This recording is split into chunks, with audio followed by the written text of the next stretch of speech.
Oh, here, we can find some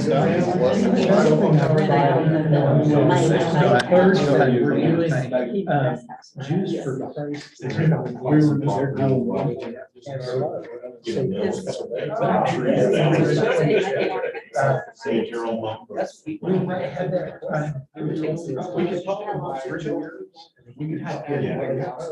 All right. And every landline in town, and every cell phone in town, we have along with the radio station. Excuse me. We're gonna go ahead and get started. Y'all are fine. We're gonna go ahead and get started. We'll go ahead and call to order the April 7th, 2022 regular council meeting of the town of Tallulah Falls. And we'll begin with a moment of silence.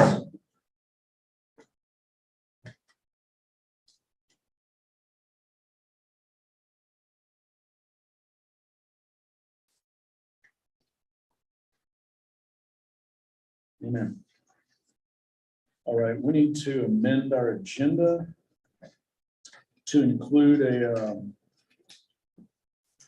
list of roadways and speed. What we can run radar on our roadways and what limits we're gonna do. It's a DOT document that Tanya needs to get approved, speed zone ordinance. So need to have that as item G. If I can get a motion to amend our. I make a motion again. Craig's motions, Tom seconds. All in favor? Unanimous. And then I need a motion to approve the agenda as amended.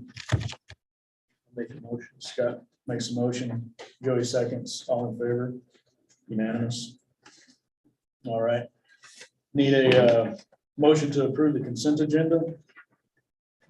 Like a motion. Craig motions, Tom seconds, all in favor? Unanimous. All right, attorney's report. All right, one of the things that sort of come up this month is this indemnification and hold harmless agreement from GDOT. It's basically dealing with them putting the blue line cameras there at the school.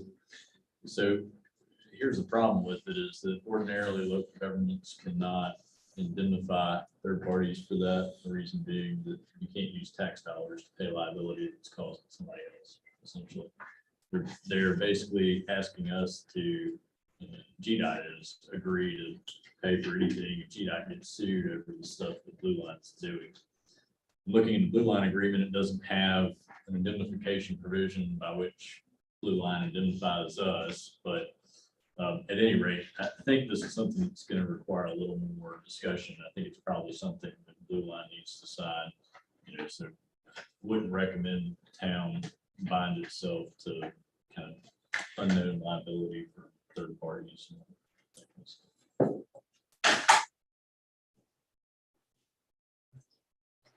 So there's not really action to take on that other than, I think, I think basically I'll get with Blue Line and we'll come up with some reasonable solution. Propose. So we'll get back to that. We'll get to that in new business. Anything else on attorney's report? No.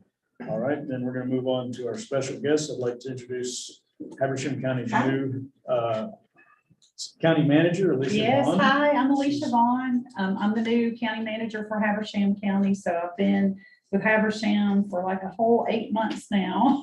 So I'm not from Habersham County. I grew up in Whitfield County, but I have very much fallen in love with Habersham County and think this is a pretty awesome community. So I want to thank you for allowing us to come tonight. We're really here just to answer any questions that you might have about our new communication system. I've brought the experts with me tonight because I'm just now learning to speak radio. I'm certainly not an expert, but I am very proud of our new system. We worked really, really hard. Honestly, a lot of the hard work was done before I ever even got to the county. But just from the county standpoint, the infrastructure part of this system, it's being paid for the majority of it through SPLOST, which is amazing. The original budget that we had for this project, just for the infrastructure part was, well, the total budget was $7.2 million. We came in over that. The total was around $13 million, is what the system is gonna cost. And so luckily, the county, Habersham County, got about $8 million in ARP funds. And so the commissioners have agreed to allow us to use that pot of funding to pay for the infrastructure, to build this, what we feel is a first-class system. We issued an RFP to choose a vendor to build the system, and that was a lengthy process. We tried to be very transparent and open throughout this whole process, and it was very complicated. We hope that all the parties that were involved feel like they had an opportunity to be heard and represented throughout this process. But we did choose CI Harris Technologies as our vendor partner.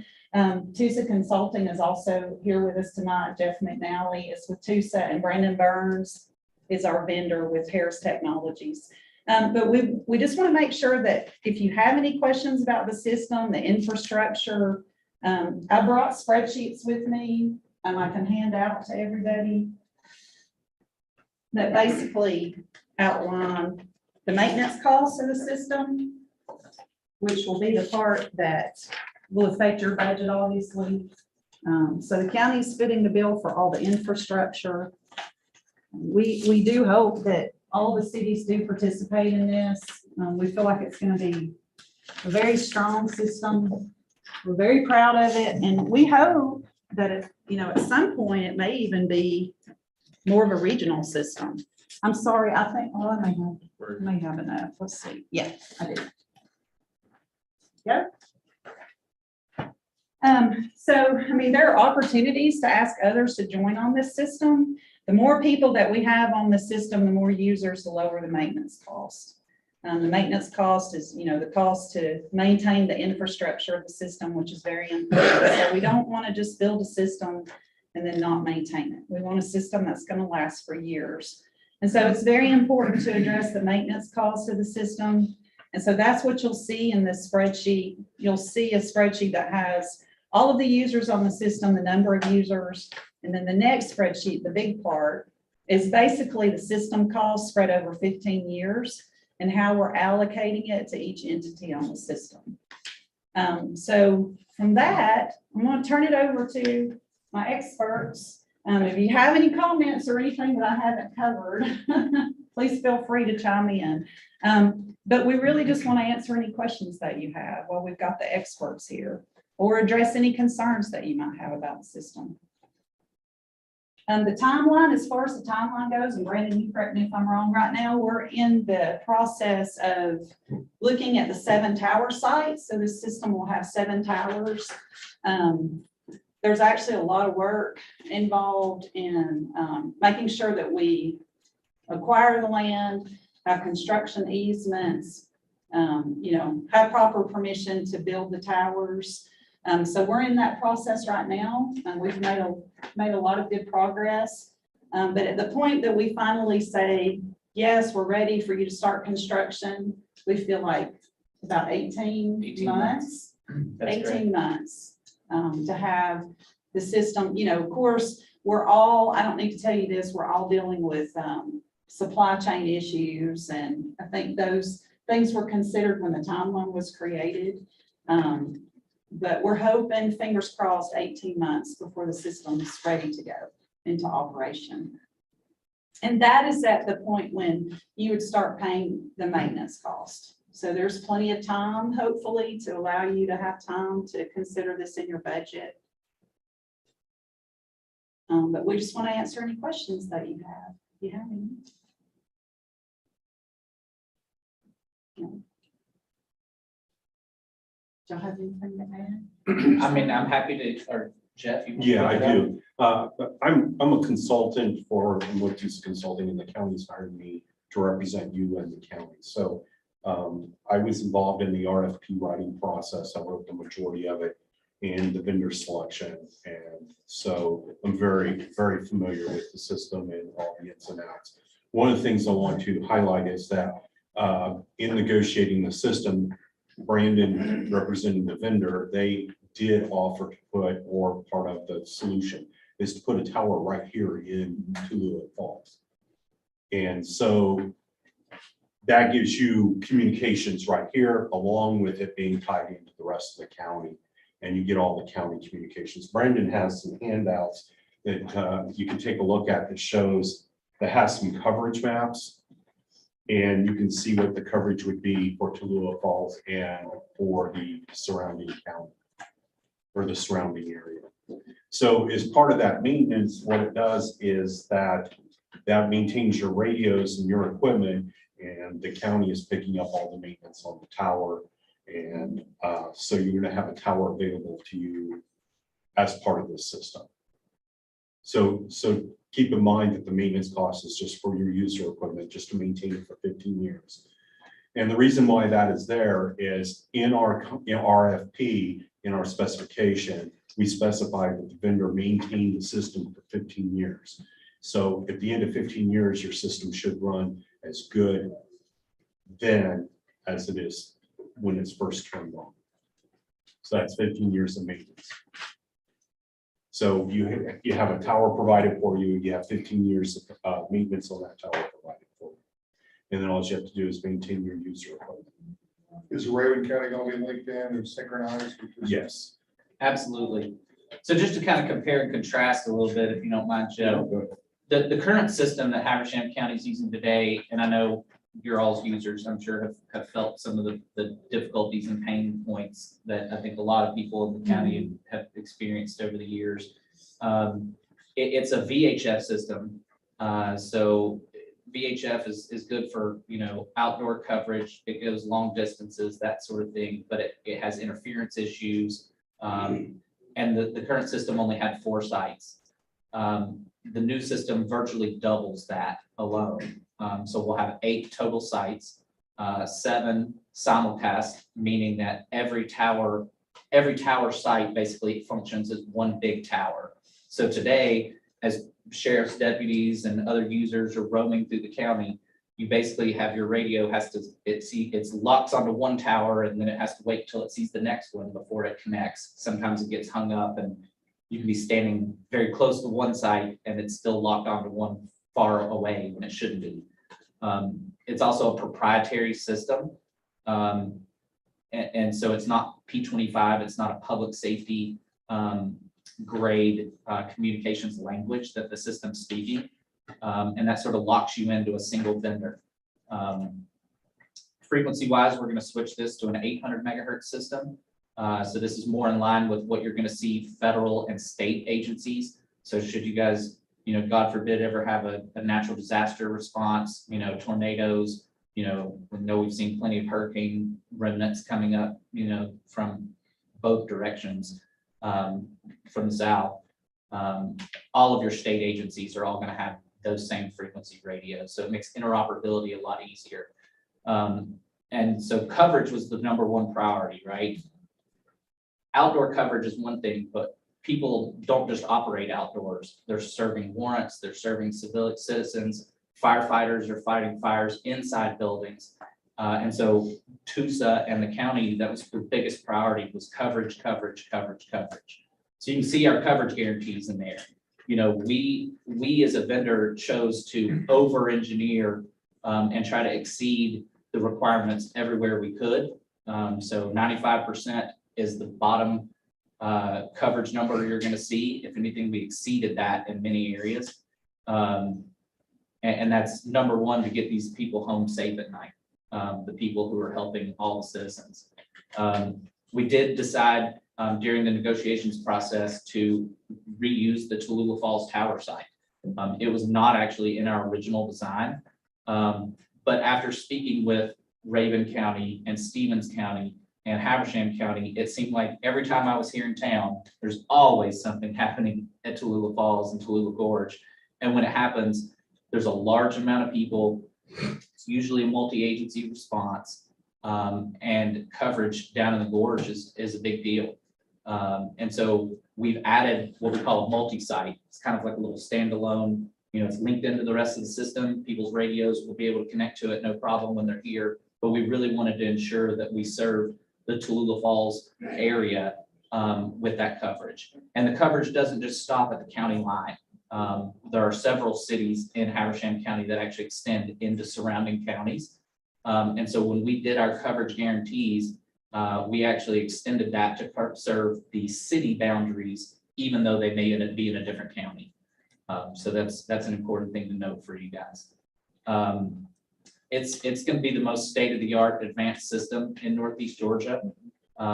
It's going to be able to grow. And to your point too, the interoperability, that's really number 2 on the list of priorities, is to make sure that not only can agencies and groups within the county communicate, and that includes everybody from the school board to the sheriff's office to EMA, everybody, 911. We want to make sure we can improve the level of interoperability between cities and counties and everybody inside the county, but also outside the county.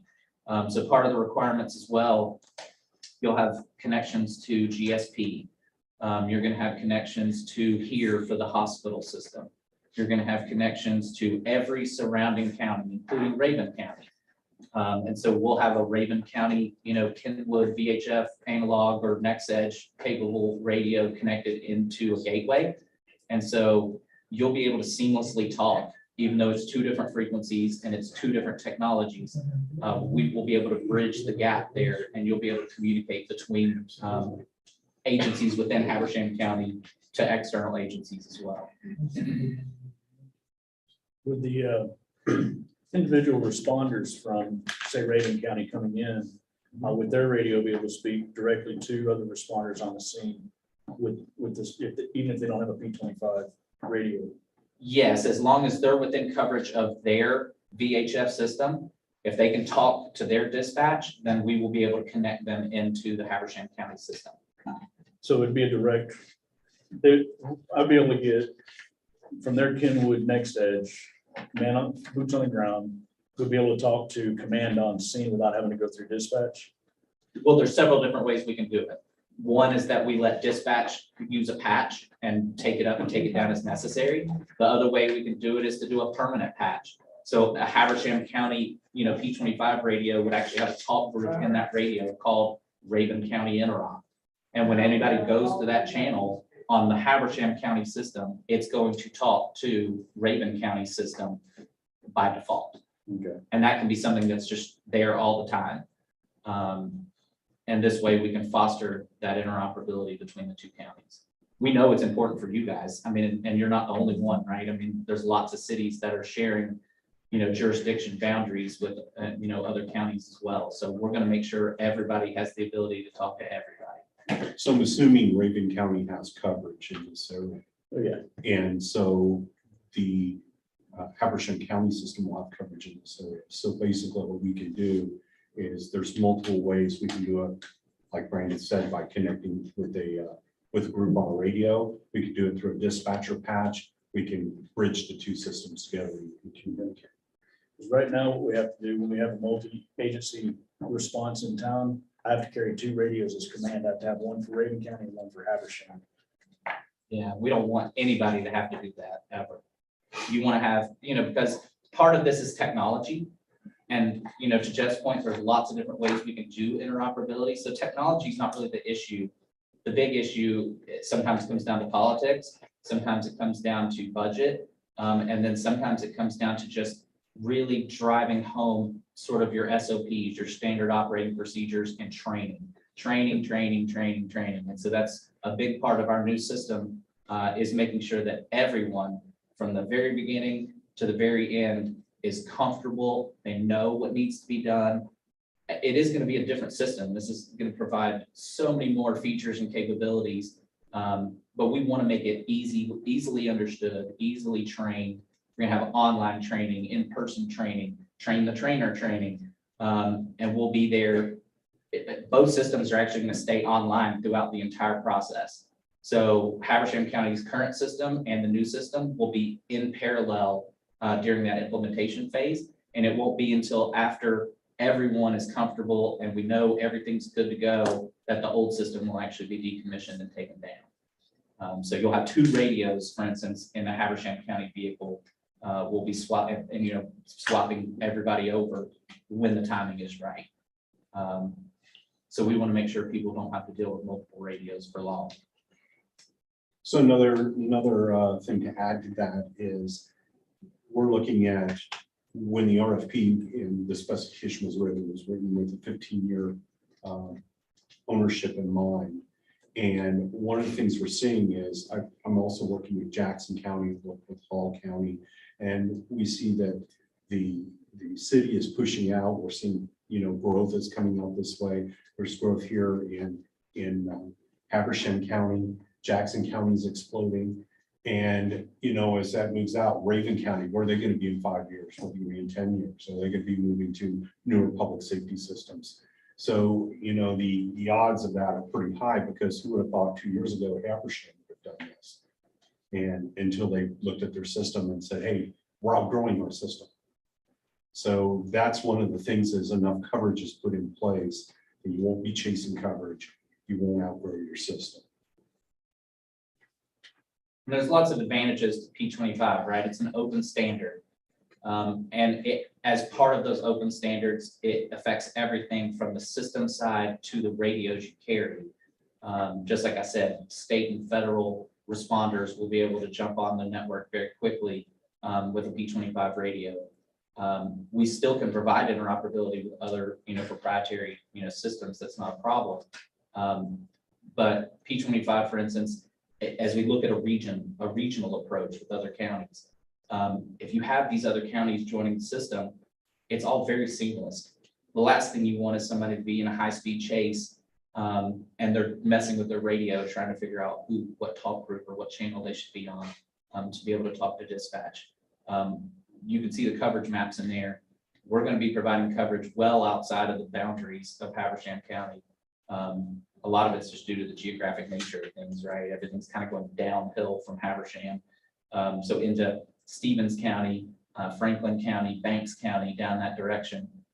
And as other counties were to join the system, P25 is awesome for that. So you can have somebody leave the county and go into a different county, and the radio just seamlessly roams between networks. It's very different than the way anything's being done today up here. And it's all done safety. I mean, safety. At the end of the day, P25 was actually invented because of and after studying what went wrong with 9/11, and nobody could talk to anybody.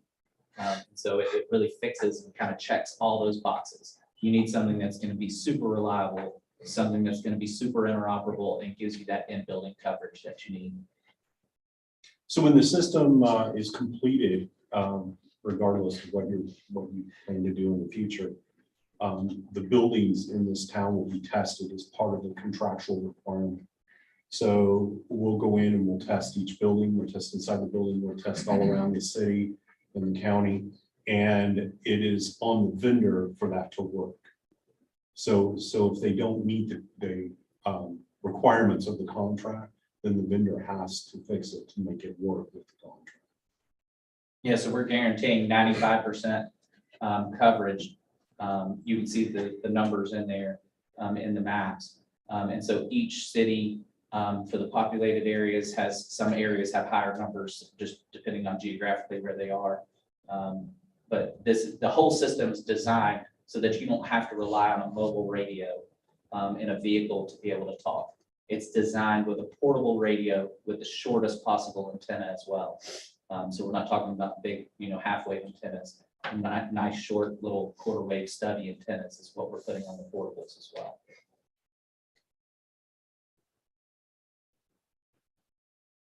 Is there any questions about the actual radio equipment, the user equipment? Because most people, that's what they think of. That's what they want. I'm gonna add one thing. The reason we added Little Falls Tower back into the system, which was mine and Lynn and a couple other decisions to do it, was Little Falls School. That's why we added the tower back. Because I'm not gonna allow them to not be covered.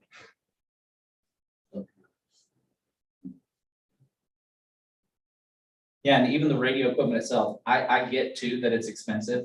The price for the radio equipment itself is magnitudes more expensive than what you're typically used to with the previous system. But to a certain extent, you kind of get what you pay for. This is military spec equipment. It's public safety grade equipment. It's not something that you're going to see designed for commercial, businesses and things like that. It's designed and purpose-built for public safety agencies. And that's kind of the point too about that 15-year lifespan. We are opening a local service center to be able to service the system. We're not going anywhere. We're going to be here throughout the life of that 15-year and hopefully beyond contract. And we want to be more than just a vendor. We want to be your partner. If there's, something specific to you guys, we've tried to be very transparent. I know the county's gone to really extraordinary lengths to make sure that everybody's voice has been heard and that everybody's had a chance to kind of provide that input into the process. And so if anybody didn't get a chance to do that, we're all ears. Everybody's in a different situation. Budget wise, we have financing options. We have other things that we can do to kind of spread, those payments out over a number of years or over a number of budget cycles. And if there's any technical things, specific things operationally that Tallulah Falls may do differently than another city, Cornelia or Alto or somebody else, then we want to take that into account as well. Because the system is incredibly flexible, so it'll pretty much do whatever we program it and set it up to do. So the fire department radios are not on. Yeah, I've given them the list, but they still haven't included them. So we've got more than 7, so this will have to Okay. be So the numbers that were in there were based upon what was in the RFP response. That was in the original one. We do have them in the system. They've been added into it, and I think he sent you a list of all of them that have been added. So that was the initial, when we did the RFP and the initial talks that come out of it. And I communicated, I think not with Alan, who was it? Melissa? Melissa, Yeah, I communicated with her and told her the fire department needed a certain number of Yes. radios. She said she added it in, she did, but then we didn't.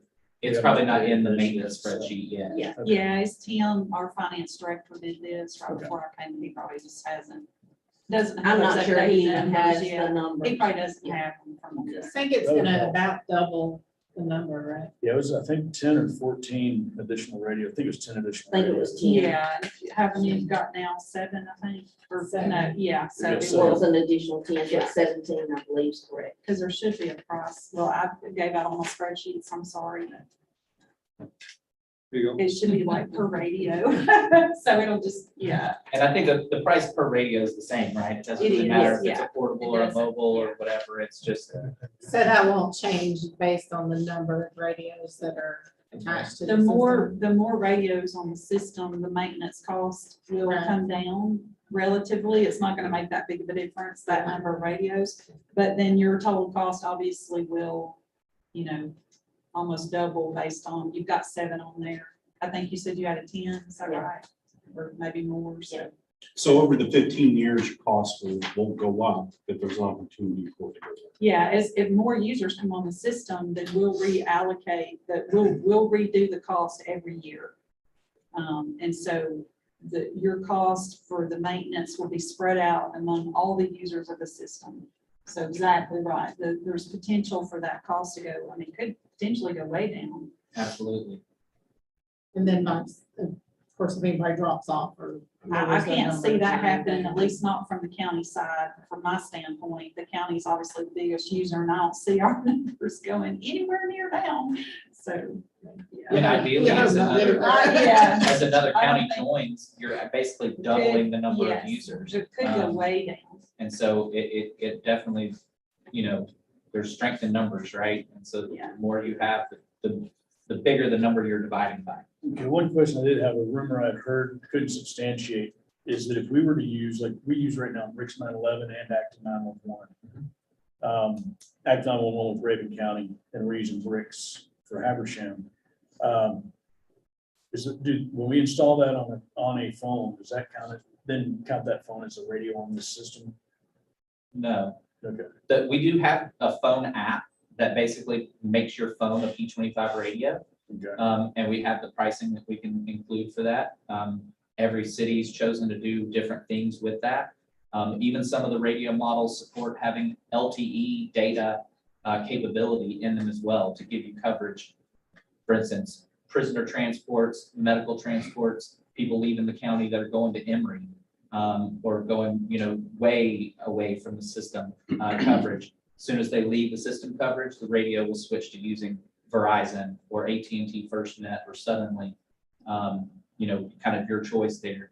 And so for people like administrative people who may want to be connected and know what's going on, if you're traveling, if you're at a conference, if you're, out of state, anywhere you have Wi-Fi or data coverage, with your smartphone and that app, it functions just like the radio.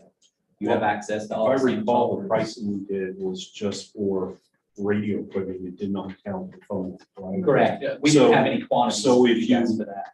And what Brandon's saying is that one of the things we specified in is that you could be able to put an app on the phone and use it as a radio, which is good for like schools and admin people who don't want to carry a radio around or don't need to carry a radio all the time. And that app is a one-time price, Correct. one-time purchase price. And then you can transfer that, let's say that person leaves or they no longer use that app, you can transfer that app to someone else at no cost. But there's not any maintenance cost involved. No with having that ongoing, app. you buy it, you own it, it's yours. So as people are promoted, transferred, anything like that, So it doesn't carry the maintenance fee like a regular radio. That is correct. that's correct. So that's what I heard was happening. No, the So- maintenance fee is really to cover that specialized equipment, right? So it's Right. the radios themselves. If it's That's fine. So you may want If to it's your let phone, somebody- you're maintaining it, right? Right. So that information is floating out there. Us. No, it didn't Who's come that from you. floated from? It didn't It was come from one of the us. other cities. It was from one of the other cities. Yeah, no, those don't count. Okay, so we'll try to. If I hear that again, I'll correct. What about pagers? Because we're a fully volunteer fire department. We rely on pagers, and that's why we rely on the phone app. Yeah, that we we have have. an option in there as well. Pricing was given to the county, Habersham County Emergency Services, as well as some of the cities have chosen to purchase some pagers.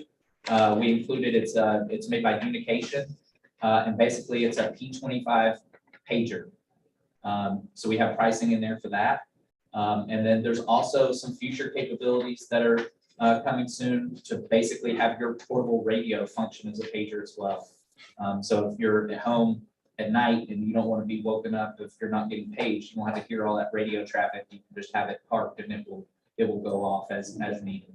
On those pagers, again, are they, is that a one-time cost or are there maintenance fees on those? It's a one-time cost to buy the pager. I don't think there's any maintenance No, we didn't fees do for it being on the maintenance system. No, and the advantage of the pager is it's a lot less expensive than the radio. And what I see some users do is like for volunteer, they'll have the radio at the firehouse. They grab it as part of their equipment, get on the truck, and then you give them a pager. And then if something gets lost, destroyed, or whatever, then it's, not the investment. to have the radio. Okay. And you can take your total number of radios and bring the count down. I think the point of the maintenance was more about utilizing system resources, and since a pager is not actually doing any talking, it's only listening. I think that's a fair statement to make on that. Now, one thing I know I've heard in the meetings, and you might want to explain to the council, so as they're trying to make decisions, the maintenance cost is a full replacement. It's not repairable. Is that correct? On the It radios. depends. If it's a factory defect, if there's something defective about that radio, it's replaced at no cost under warranty. If it's run over by a truck, or if it's, user error, then that would probably be a different story. It just depends. We cover a lot of damage under warranty whenever we can. If it's, burned up in a fire, I've seen some pretty crazy radios that we've been able to actually repair and put back in service. These things are pretty rugged and tough, but, if it's blatantly user error or something, I think that might be a different story. Yeah, and so the warranty period, we have warranty for the system is at 3 years, and all the radio equipment itself is at 5 years. And then we can extend and do different things beyond that. But that actually is covered directly under the manufacturer's warranty as well. But keep in mind, these are public safety grade radios. They're a lot tougher than what you're probably used to using.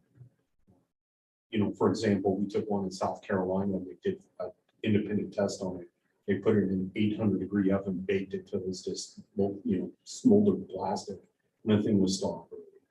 So, you know, they're tough, they're made to last. So, you know, you're gonna get a lot more use out of them, they're gonna go a lot further than a commercial grade radio. Maybe we have people that accidentally the radio falls off when they're getting in the vehicle, close the car door on the shoulder mic cable, and it gets drug under the car for a mile or two. Usually it's just really scuffed up, and so you just have to put a new plastic, you know, new outer housing on it.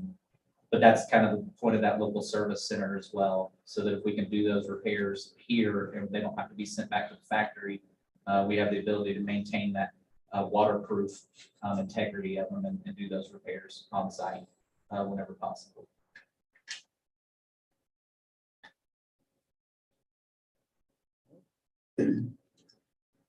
Anybody?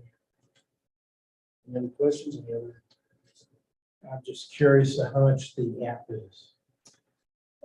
Retail price on it, which we have a contract discount that comes along with our 15-year contract. I think the list price on it's like $395 or something like that, and it's whatever percent off list is. It's going to be like 200-ish, something somewhere in that neighborhood. So it's very cost effective, and it works really well.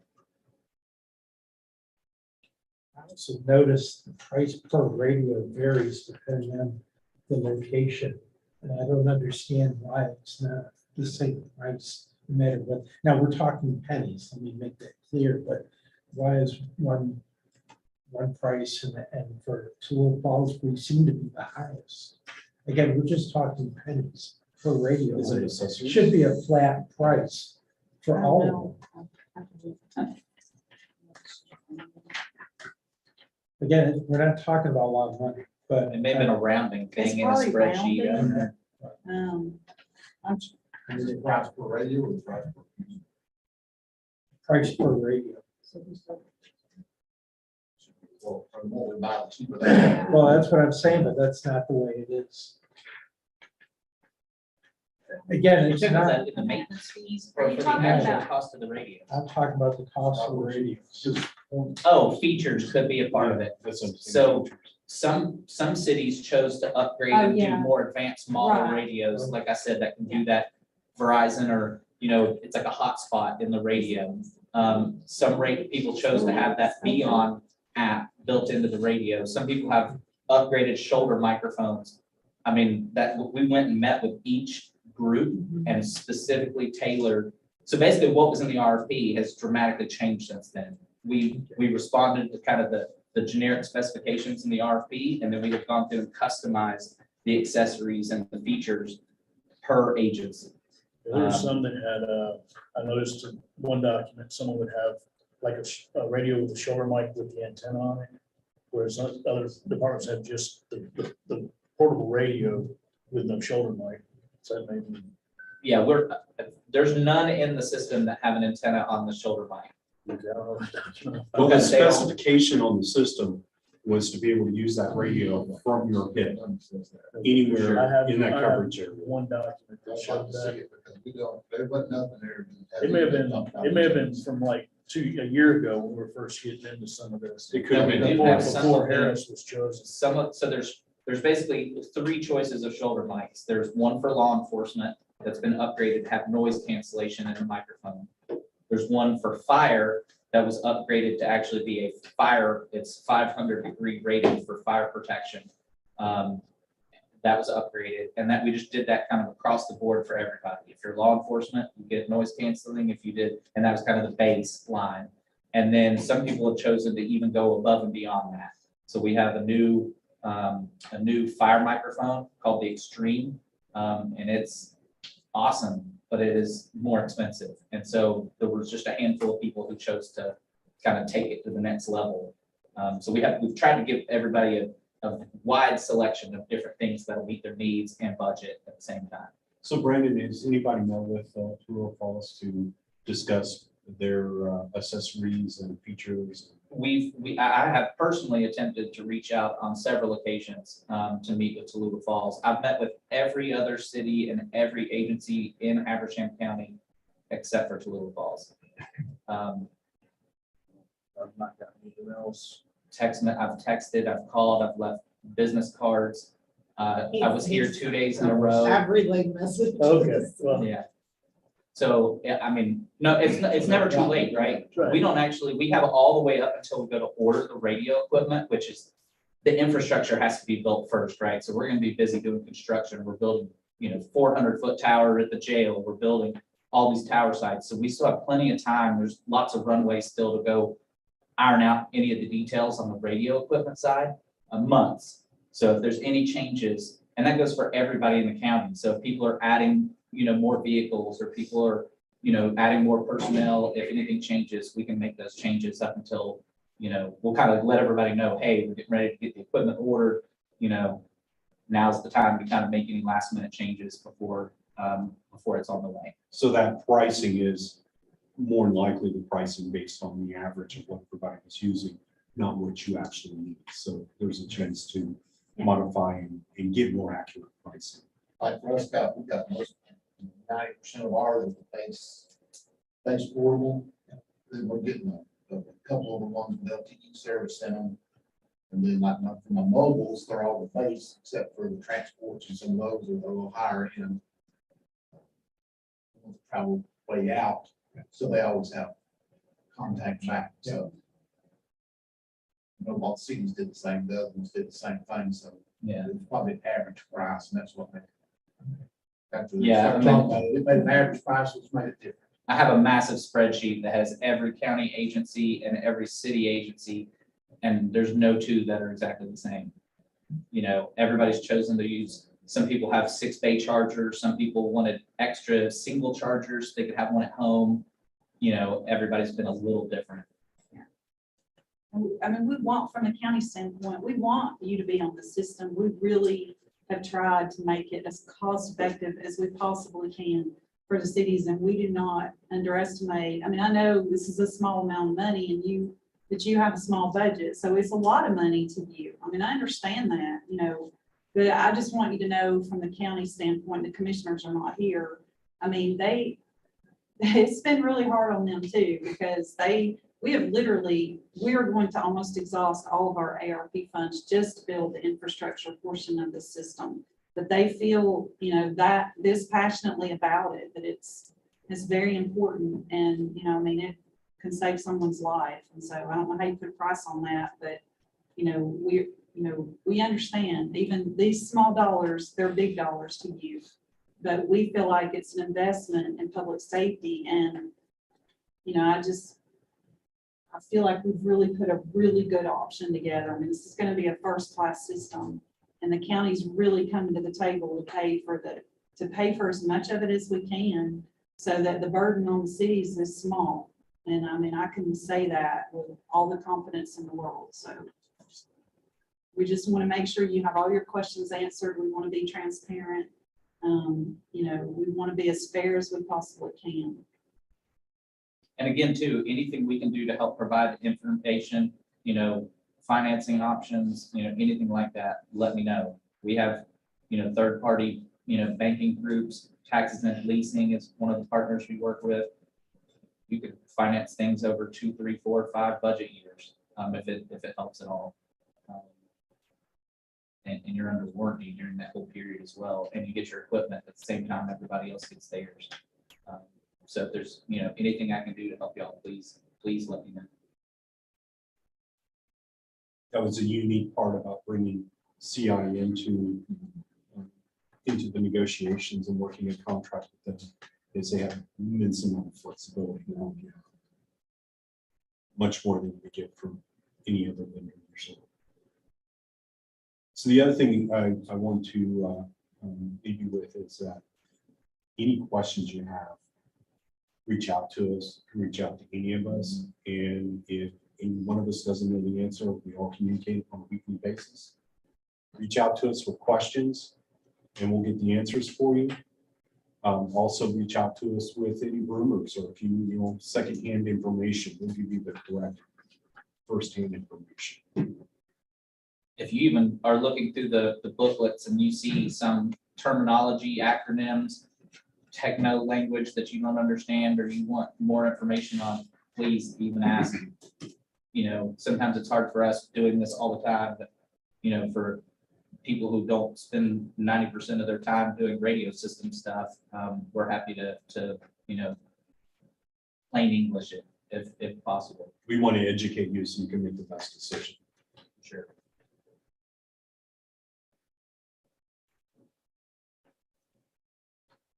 So Mike, what will our total number of units be? I'm sending you that spreadsheet right now. So what we got from, after they updated our radio system, the fire department. The total cost. Police department was $34,638 for equipment, just for equipment. The fire department would be $73,813. And those two numbers together, about 108. So in there around 8,000 just for the equipment. And then we've got this maintenance fee that's on the big spreadsheet here is going to change. I don't know, chances are it'll go down, I'm guessing, from the 6,000 a year. Why would it go If we're down? adding more No, it radios. won't go down. It should go up to like 15,000 a year. Is that, You so basically- then I'm misunderstanding. Each radio you add, so it's the county that is, if we added a whole other county where you have another 800 or 1,000 radios on the system, then we're gonna divide the total maintenance cost among all those units. So So it'll bring just the 'cause we add individual more user radios- costs down, but you're adding much more radios. Okay. So the that's gonna total go up user, then. total cost per radio goes down, but you're just adding a lot more radios, then it's reflected on that spreadsheet. Okay, so this number on this spreadsheet is gonna go up. Yeah. Okay. I was misunderstanding that. And the revenues you're calling it maintenance, I get that. Is this also paying for the infrastructure that has to be done? No. The infrastructure is separate cost. Why is the maintenance so high? I mean, excuse my ignorance. I'm No, just it's wondering. just, I mean, you guys can speak to that, the cost. to maintain the 647,000 system, a year. Right. Right. Now, what we Roughly. did, like the maintenance cost is not the same every year. And Yeah, I in know, some you just years, made it's it much even, higher. We right. just made it flat to try to ease the burden on the city so that you'll know every year. Yeah, it's You flattened have out over level the 50 cost. years. Yeah. But can you explain where that maintenance cost comes in I for don't the have system? I don't have y'all's spreadsheet. I The have- maintenance, the overall maintenance numbers should be including maintenance for everything. It's what takes care of your subscriber equipment, the radios themselves, as well as the system. And so, Well, the radio is being paid for and the warranties are covering those for 5 years. I'm still just curious. They're just asking like where the Correct. bulk of the maintenance. Yes, costs and I go. thought a lot of that, I money. thought And so those then maintenance it's- dollars was everything, system in. Yeah. It is that they're asking what's the cost of this, like where's the cost for the system maintenance coming from? I see it Why broke do we down pay here. anything to maintain the system? oh, I Yeah. see. Where does the cost come from? So what it is you have warranty coverage on the system for up to year 3. You have warranty coverage for the portable radios up until year 5. Our actual pricing in our proposal, actually, it goes nothing until those times and then, or very little, and then spikes and goes higher in different years. What the county did in order to make it much easier was to flatten it. So basically, you took all 15 years of maintenance and you divided it evenly among each year. So from year 1 to year 15 is the same price. What they're asking for is why is there a cost to maintain the system? Where Okay, does the Oh, what do money you get go? for your money? Yes, So- I mean, I think you got so. something system maintenance, 7,750,000. They're Yes. asking, where is that money spent? yes, Does that that make goes What is- into, what are you that rebuilding goes- the tower? Yeah, every that's year? no, what that they're- goes into generator maintenance, tower Generators. maintenance, building maintenance. That goes into that averages in cost for repairs, repeater maintenance and And of course, annual profit. PMs. annual Yes. PMs. Well, and it's And- replacing equipment as well after a Yes, certain and, year. and The so it's whole maintenance on the system consoles, Pretty much will be new again. maintenance on the radios, and then what is it, a 7-year refresh, I believe? Correct. So at year After 7 7, years, backbone equipment gets refreshed, and that brings the hardware. The backbone is basically an IT backbone. It's a network. So all that equipment gets refreshed at 7 years, which brings you up current so that you can go to the next 15 years. so it's our that hardware. contract mandates that at year 15, all of your software has to be completely up to date. And if for some reason a piece of equipment can't be software upgraded to whatever the latest and greatest version is on that day, then we have to replace it. And so there's you don't want to be stuck with end of life equipment like that. So that gets replaced. And then the other part of it is, like you said, it's all IP and IT based. It's all servers. It's off the shelf, Dell servers and things like that. We do software patching. We're doing cybersecurity updates. The server hardware, if it can't run the latest and greatest software, then the server itself gets replaced. Your microwave backbone, that, it's going to be awesome. You're going to have a virtually bulletproof Ring microwave network that connects all these tower sites together. It's rated for 155 mile per hour winds. All of that stuff is upgraded. I mean, everybody always sees just the equipment that's in their hand or the equipment that's in their vehicle, but what's actually happening on the system side is there's a lot going on there. And I would encourage y'all too, as we get these tower sites built and we get the network up and running, I think we should have an open house day or something and have everybody come out and actually see what it is that's actually running all of this in the background. It's very impressive.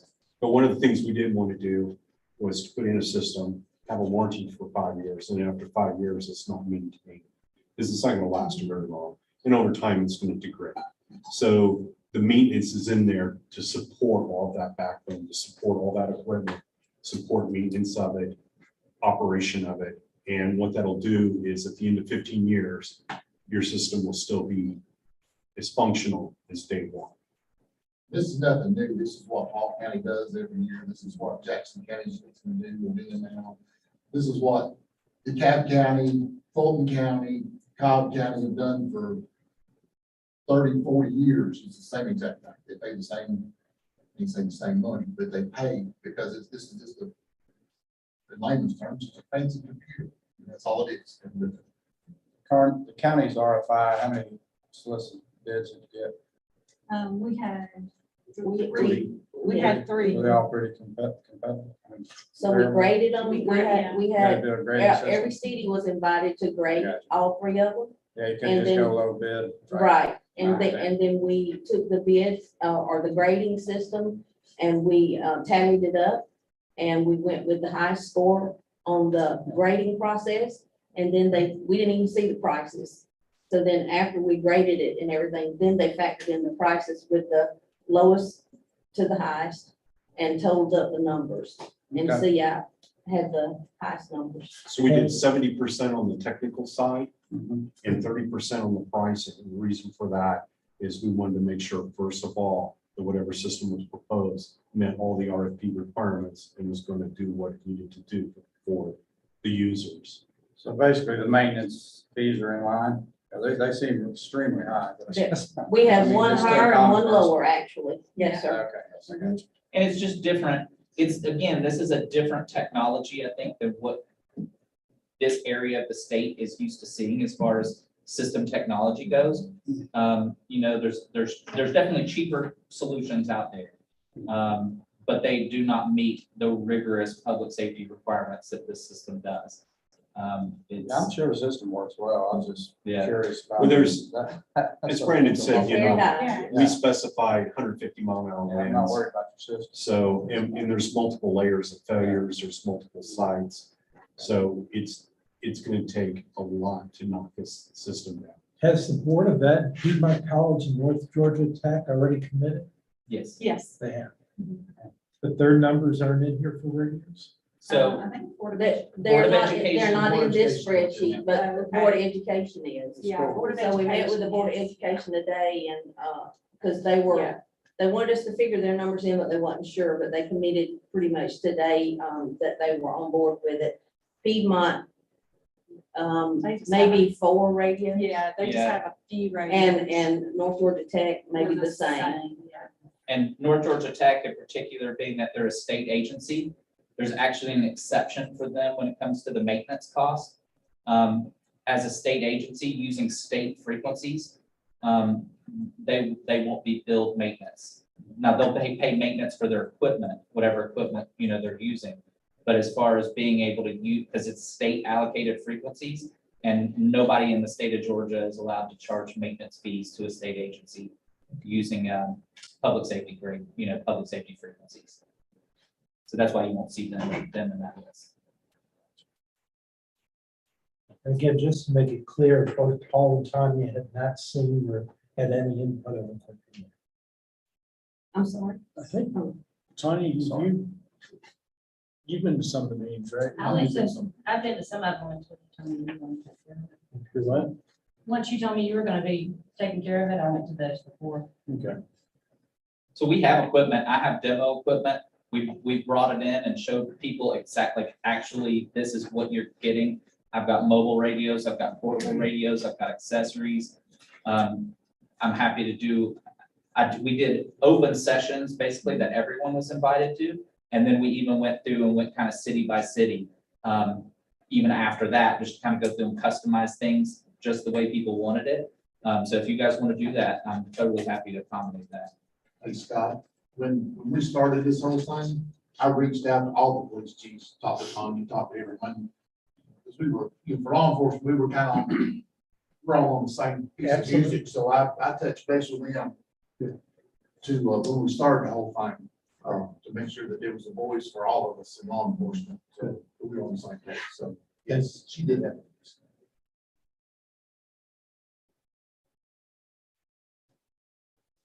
And there's lots more to this too, as far as like encryption technologies. You're not gonna have people listening at home on scanners to sensitive patient information for medical, situations, law enforcement, SWAT, narcotics investigations, all that data and all that information is gonna be, encrypted on the system. So as more of these kind of questions may pop up in your mind, feel free to reach out and ask too, because it's gonna operate very differently than what y'all are used to.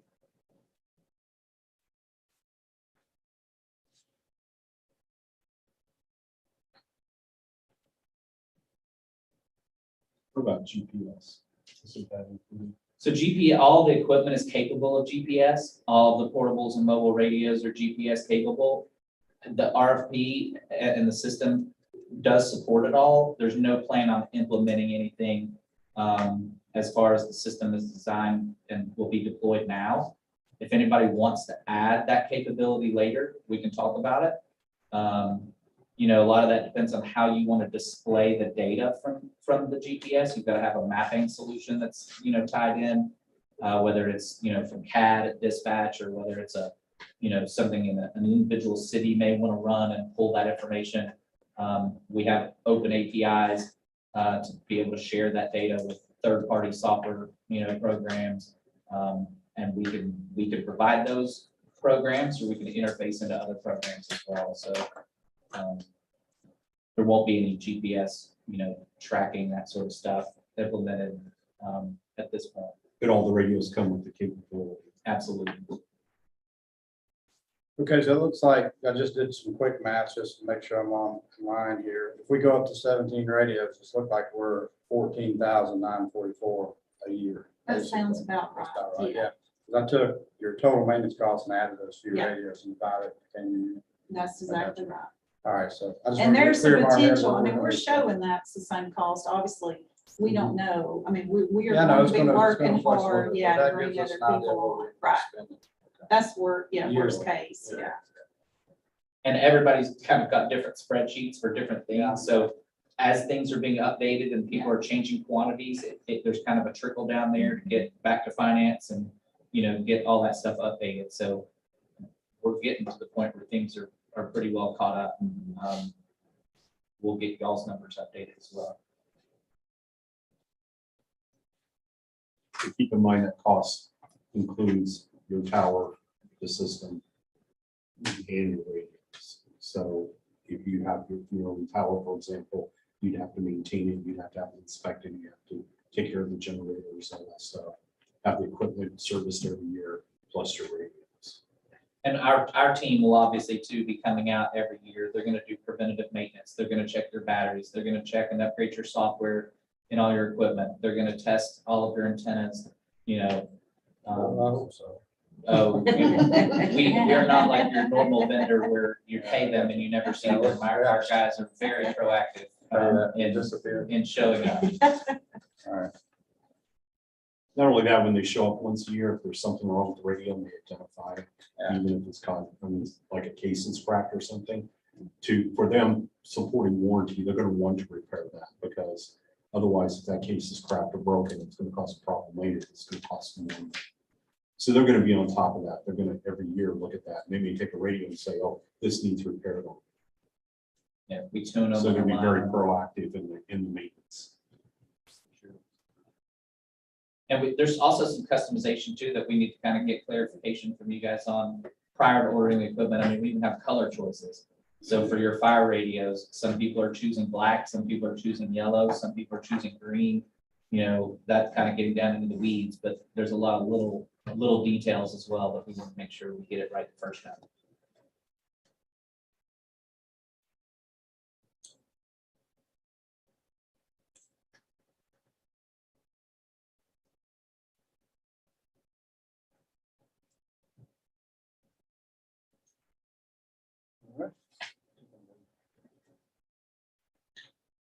All right, well, we appreciate y'all coming out and getting us that Hey. information. Thank you Appreciate very y'all. much. Thank Nice you. to meet you all. Help us make decisions as we move forward. So, if there's anything else, we'll go ahead and move on. Can I ask them a couple of questions? Yes, please. Sorry. I'm sorry, this is Thanks, man. Joe, John. I'm sorry, John Smith of Gunby Radios. He's the one that, I gave y'all a quote at our last meeting for if we went our own way with our own radio system. And he's who I've been talking to on that, so. Go ahead. You mentioned, you answered about that one. I'm assuming the encryption that you're talking about, the AES 256. Absolutely, gold standard. Gold standard, I understand that.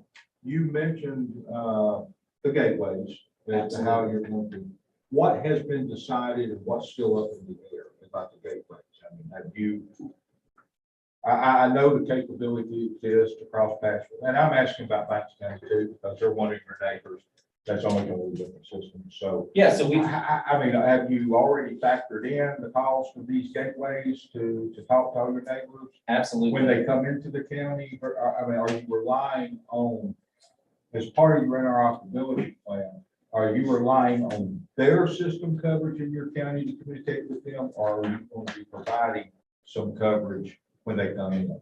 No, so our gateways, they're already set in stone. The gateways are already there. We can connect any resource we want to them. I've actually spoken with every surrounding county.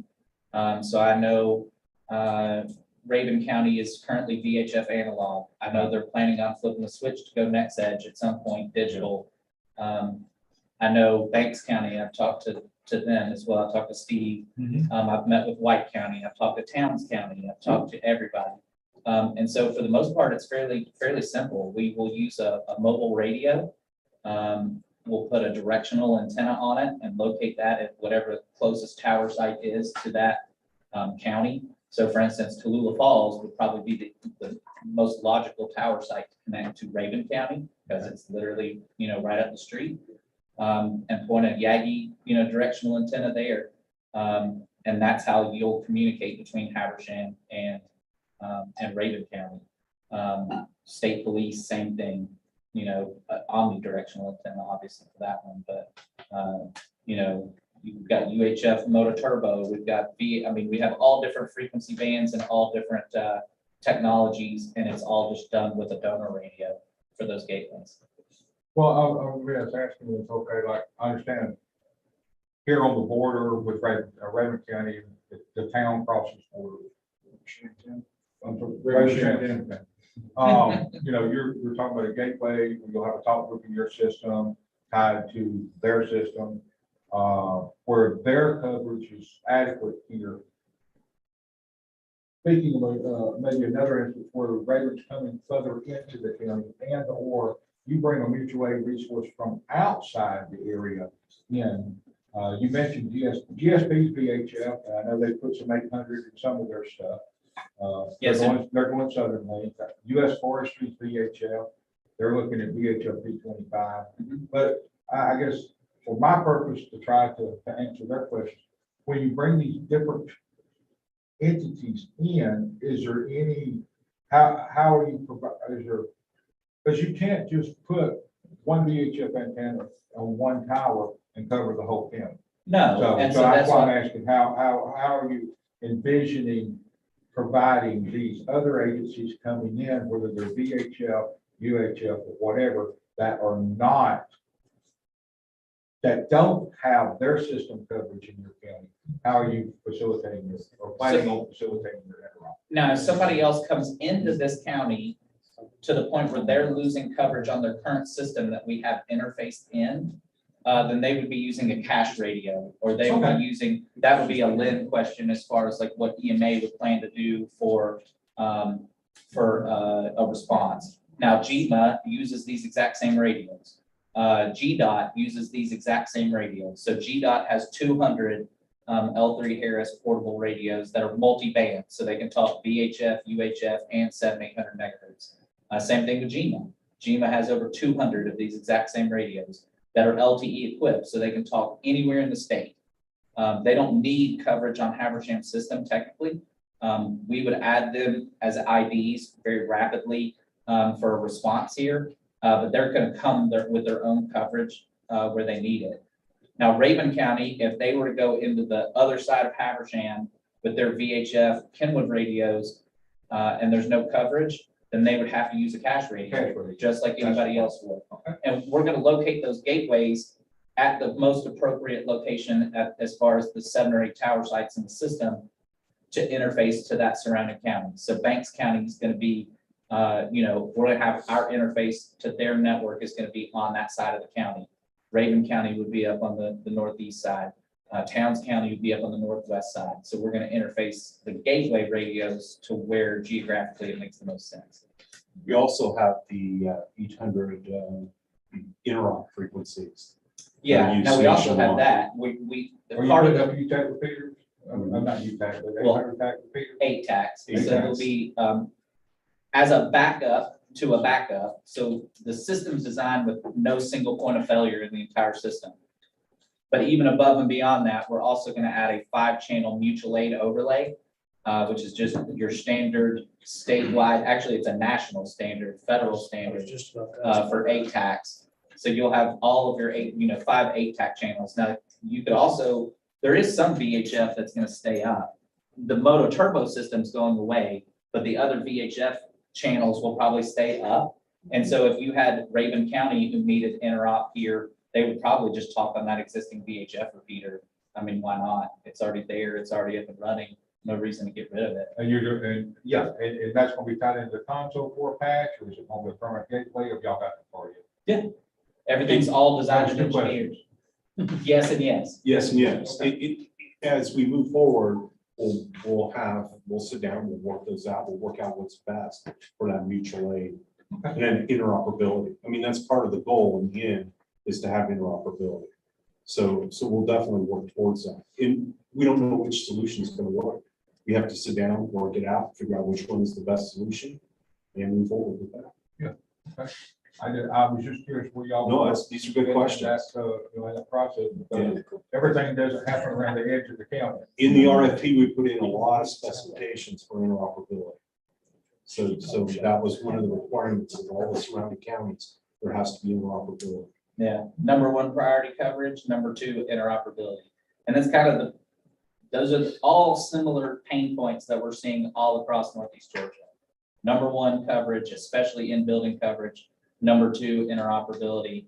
And then, the list kind of goes on from there. Wide area roaming coverage, between, networks and that sort of thing. And we have multiband radios too. I mean, we don't have any of those in the proposal, I don't think. Everything's kind of designed for Haversham, specifically. But we have multiband portables as well that can talk to pretty much everybody. Now, your multi-band portables, correct me if I'm not mistaken, I'm just trying to learn your literature. Your multi-band portables are VHF, UHF, and 800, And 900 technically, yeah. but it's P25 or analog. You don't- you P25, don't- it's you don't- analog, P25 conventional, and P25 trunk. P25 trunk, P25 conventional, or analog. So you don't incorporate the ability to have any other digital protocols into it. They're proprietary. LTE is a great thing. The proprietary, they can't. No, they're not all, but DMR is not. So that's what the LTE is for. So if we needed to interface to a different technology, we would do it through the LTE in a gateway. I love the fact you got that LTE in the radios. I wish people would offer that. Yeah, it's pretty slick. You good? Please don't worry, just go. I don't understand No. anything they just said. I don't understand how. They're ready for us to go. So let's get out of here. Yeah, okay. Yeah, Thank please y'all feel very free to much. call if y'all have Appreciate any it. questions. Thank y'all. Thanks, guys. Take care, gentlemen. Thanks. All right, so I'll go ahead real quick and stay in order here. Our next order of business will be old business and Raven County Service Delivery Strategy. I have not been able to coordinate with Darren yet to talk to him, so that's, the update is that nothing's moved forward since last month just yet. I'll keep trying to get hold of him and work on that. Public safety radio options kind of blends into what we were just talking about.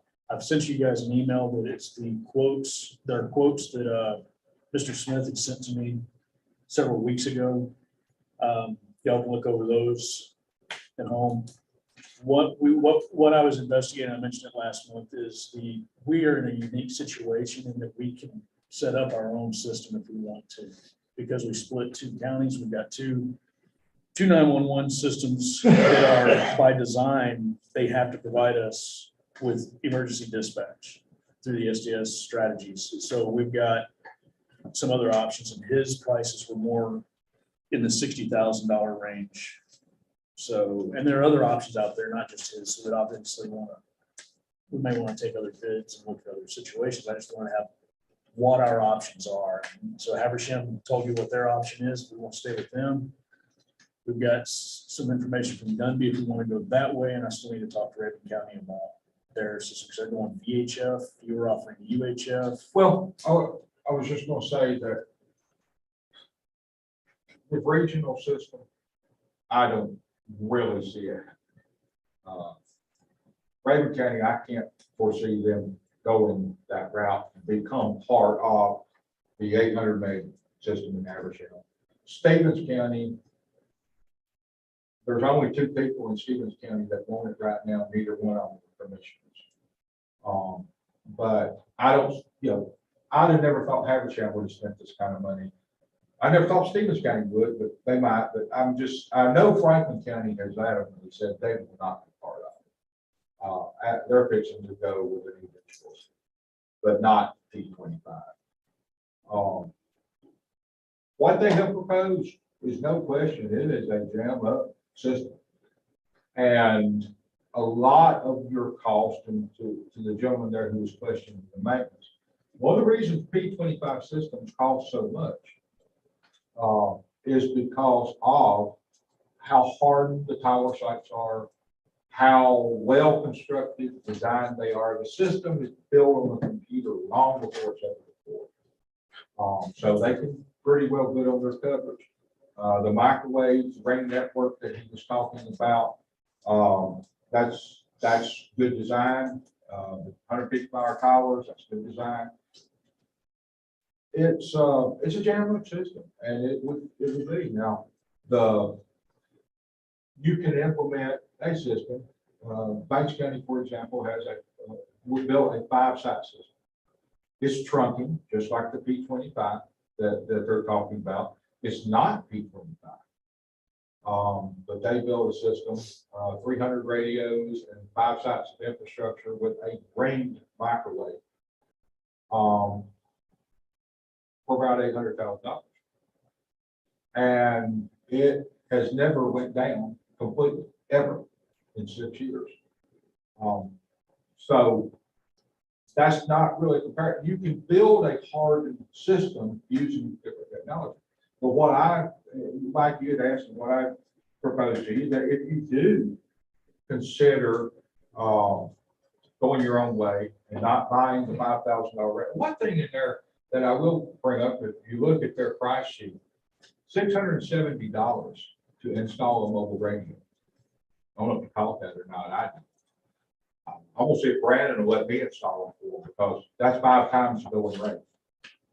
$670 to install a mobile radio. It's in there. It's in that information. Oh, in here? Yeah, it's in, but not in mine. In the spreadsheet that you provided, you know, what. Oh, that I sent you? That you sent me? Yeah, okay. Yes, in that spreadsheet, you know, we're talking about Yeah. the cost of the radios and the microphones and the chargers and everything. I blew me away. The installation cost, that doesn't include removing the radio out of your vehicle either. I think that's It the was spreadsheet. $75 removing it, as I recall, and $670 installing it. But you might be able to work with that a little bit. But I mean, it is a great, P25 systems work well, not because it's P25, but because it is hardened and it's designed with multiple layers of redundancy. You can incorporate redundancy and harden your signs and not have to be P25. And that is the definition of public safety grade. It's not the technology, it's how it is built, designed, and they want resiliency and redundancy. Now, what I had provided you some pricing for was, one, put in your own repeaters, have your own little system. And then as part, that was one of the options, to have your system, whatever coverage you get of it. And like Brandon said, the same technology that they would use to interface with Rayburn County, a gateway, you would have a gateway between your system that you buy back through the trunking system back to them. The question that they got out of here before I really got answered was, would they treat that gateway as one radio on their system, or would they treat that gateway as 17 radios? Because you've got you're going to have, I think, 20-something radios total, as I recall. Mobiles and portables. 17. 17 total, mobile and portable. Okay. Are they going to charge, for that gateway if you did go your own way? Are they going, you can certainly put a gateway in where your fire has a talk group on their system through a gateway. Your PD has a talk group through their system, through a gateway. And your radios would work inside whatever coverage your system provides. It wouldn't provide coverage outside the area. And that's the same way that I was trying to identify with Rayburn. They obviously have excellent, have coverage here. But if they bring a resource in from outside the area and go to the other side of the county where the neighboring system doesn't have any coverage, how are they going to handle it? And they mentioned the use of spectrum. Now, one of the other options that I provided, Mike, and I'm not sure what you're looking at exactly, but one of them was, we have a system called, did you? Let's did send you them a provide copy. them the fleet company? Yeah, I sent them the email you sent me Yes, sir. to start I just with looked at the 2 different quotes. Okay. And I think it had that map in it. Okay, I just wanted to make sure. One of the options that we provided is we have a system called FleetTalk.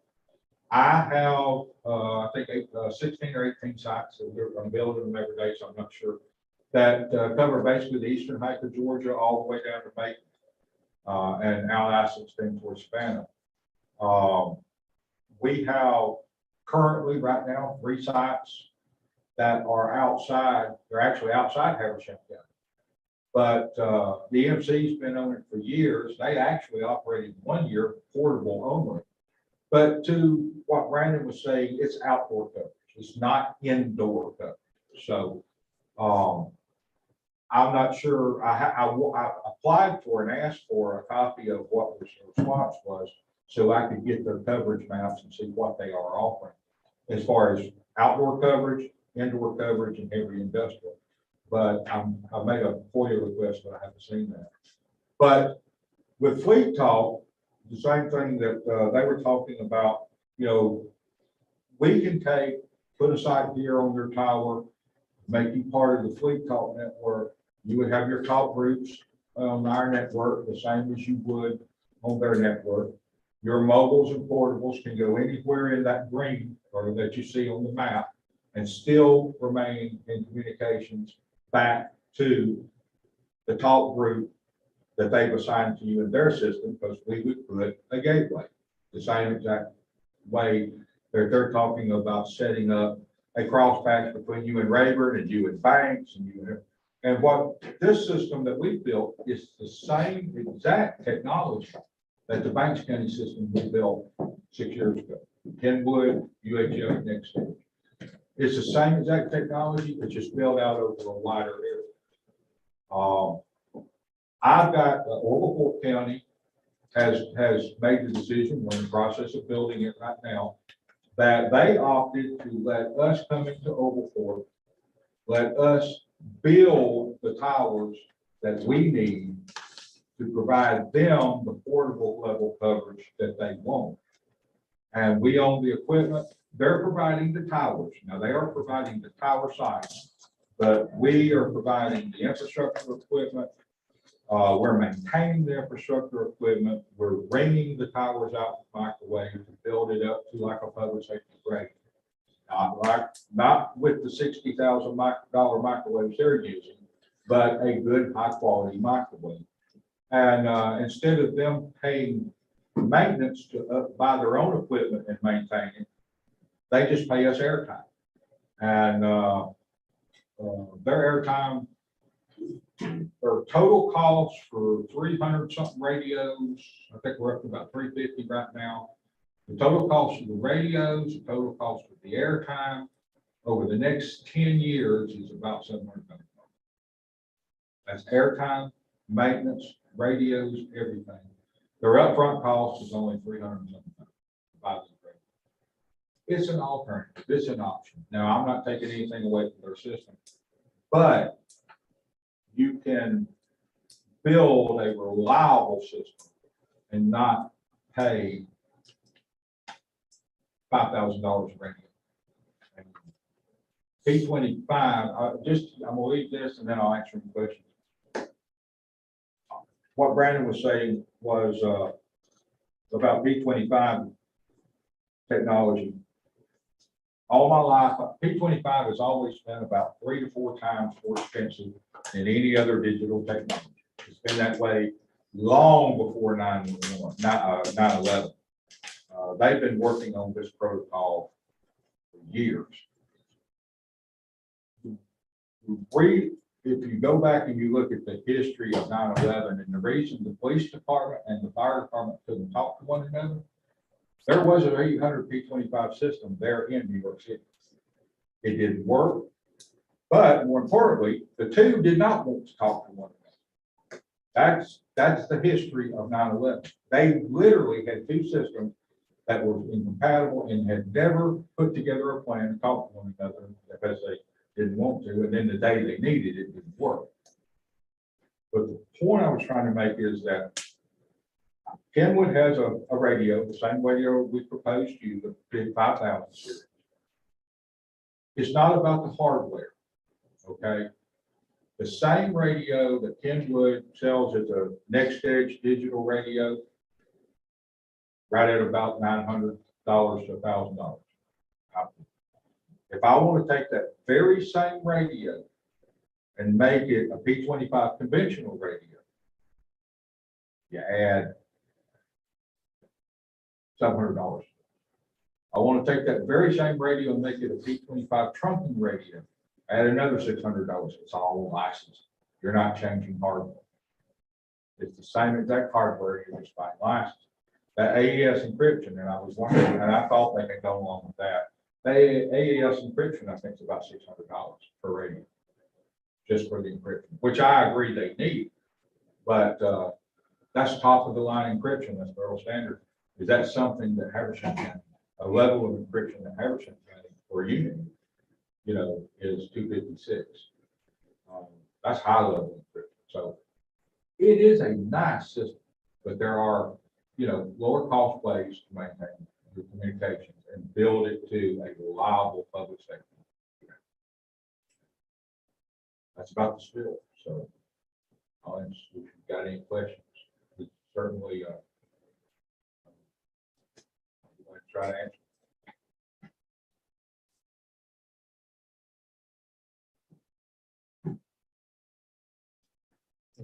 out. Yeah.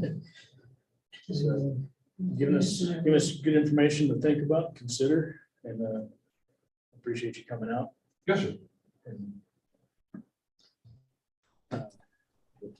keep looking at our options as we move forward. So like they said, they've got 18 months before they're fully operational, so I'm sure we've got a few months before we need to sign any agreement with them if we're gonna do it.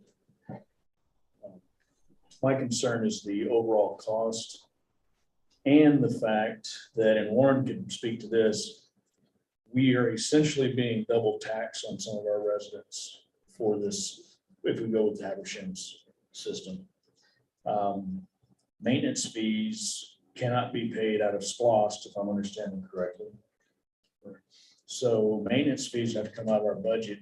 We barely have a budget for the, about 1,500, I think we're paying a year right now for maintenance fees, which some of the other cities don't agree with that we should be paying maintenance fees at all because it's a double taxation.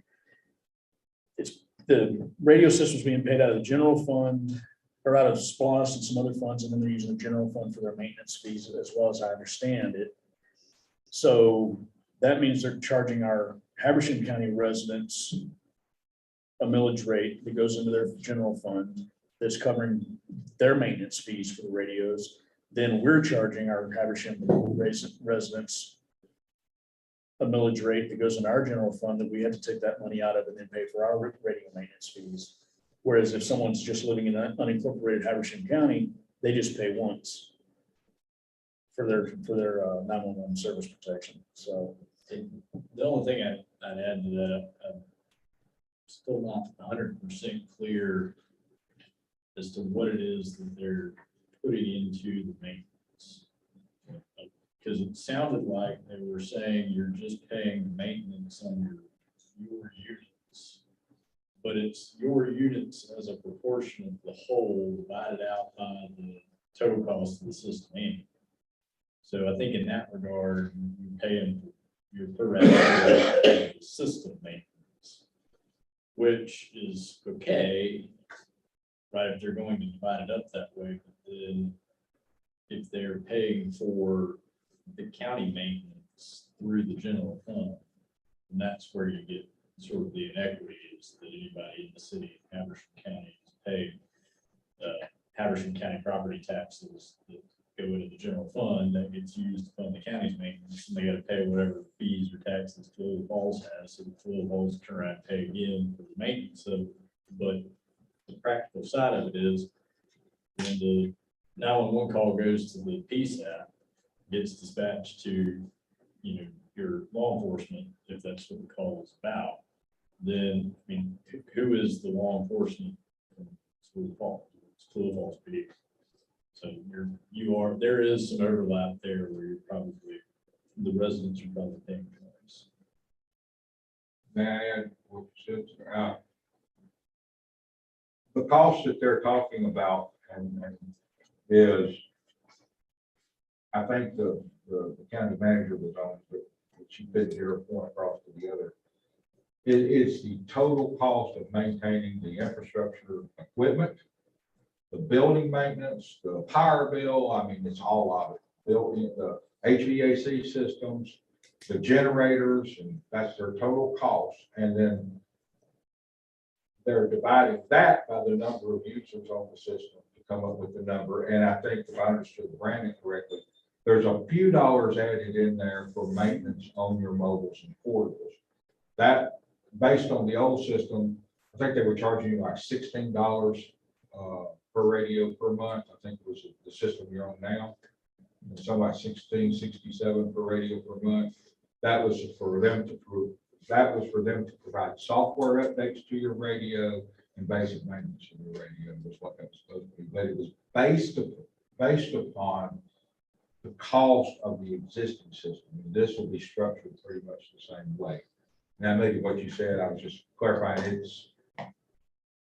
it's a little, it's a lot more than just the infrastructure. And this is the way that I think the majority of radio systems are divided out that way. At least other cities we represent, they do it on a similar basis, but We're talking about, if I heard Craig's numbers right, is $14,000 a year over 15 years. We're really talking real money. Well, I know where to come up with. Just one, I'm gonna say one thing, and if there's no questions, I'll let y'all get on with business. I know they make a real big deal about the 15-year radio system. What's your radio system? What is a radio system going to look like in 15 years? I don't have a clue. Did you think 10 years ago that you'd be taking this? I mean, this is an old one, but I mean, a smartphone. But we were just talking about FirstNet earlier, you know, which is the nationwide public safety radio system, which is basically built around LTE smartphone technology. In 10 years, that may be the standard. That could very well be the standard. So, you know, I understand that the county has got caught buying a system that the manufacturer has just decided to end of life in 7 years. No one else is end of life. So you can have a perfectly working 15-year-old system that is dated 15 years. Do you have a card as well? Yes, sir, I do.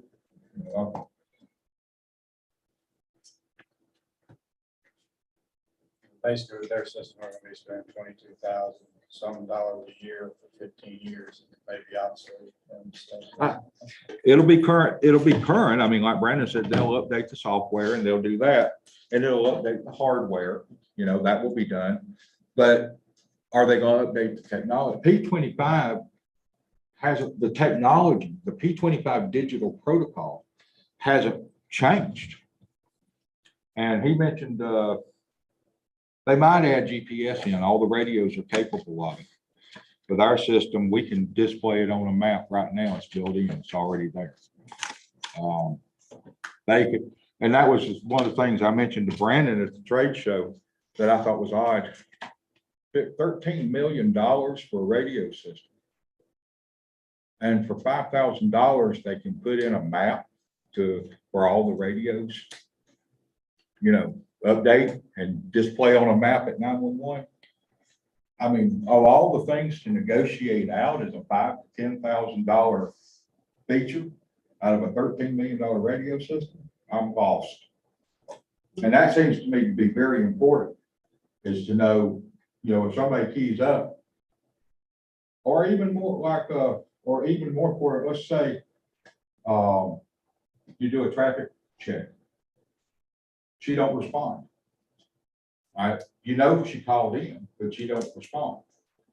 So you can't even poll that radio and know where it's at in this system because they didn't include GPS mapping and negotiating that. You could poll our radio and know where it's at, and even remote monitor and key up her radio and say, and not even have to say a word and hear what's going on around you. Those are the features of P25 that are not being implemented. That's dangerous.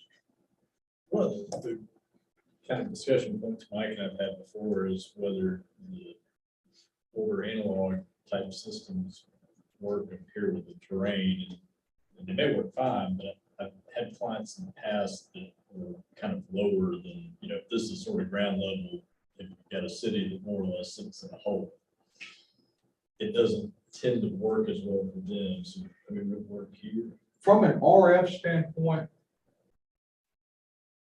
Brandon was correct, and or the two gentlemen was correct. I agree with it. VHF is a great outdoor protocol. Yeah, not protocol, great outdoor system. It doesn't penetrate buildings and walls very well, so it doesn't work with inside. UHF is kind of in between VHF and 800. So you got better indoor penetration with UHF than you do with VHF, not as well as 800, but it's kind of a compromise. As far as how it works in valleys and off ridge tops and that sort of thing, it's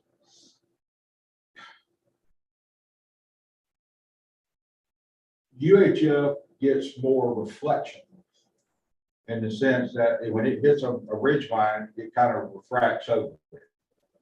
More so than VHF. VHF will talk further. It's a compromise.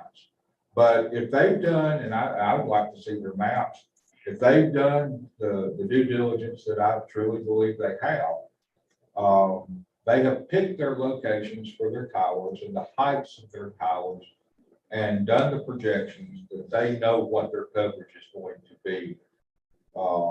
And should be able to predict it fairly well. I know even with our software that we use is very inexpensive compared to what this is. You know, we're pretty good at predicting our coverage rates. So I think if they say they've got coverage in the area, same way if I say I got coverage in the area, you're pretty welcome, be assured that it's going to be there. And I suspect they've done the same thing I do when I make those projections, is I build in a buffer. I'm very conservative. That's the very last thing you ever want to do is project coverage to an area and then not have it when the customer gets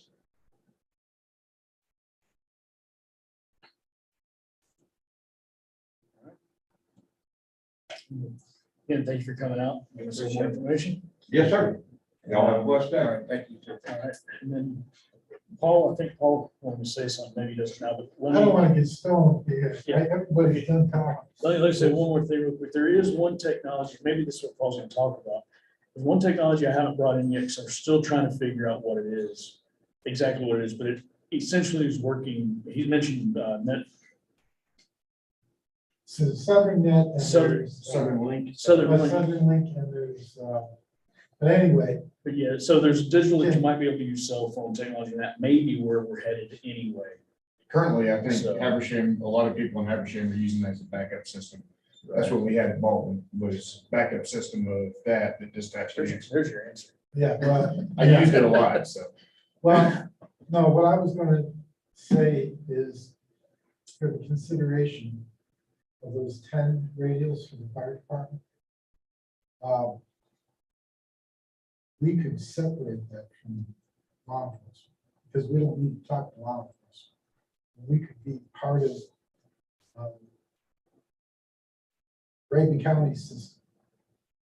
Because if they're gonna have that link with Raven County, they can work with us, and that'd be a lot less money. But also going back to that, I'll keep it short, technology that we were just talking about. We use FirstNet on the ambulance. That FirstNet works, we've been in Florida, we've been in West, all over. They opened up, said that they could connect without any problem with FirstNet. FirstNet has already told me that the app for cell phones, for paging and everything else, actually didn't really have much of a cost of anything. So instead of equipping everybody in the fire department volunteers with radios, we can do that with their smartphones and keep the costs down. I'm looking at cost versus reliability. And if they're saying that they're gonna have the tower here is gonna talk to Raven, and the fire department could be on Raven. And a lot less money.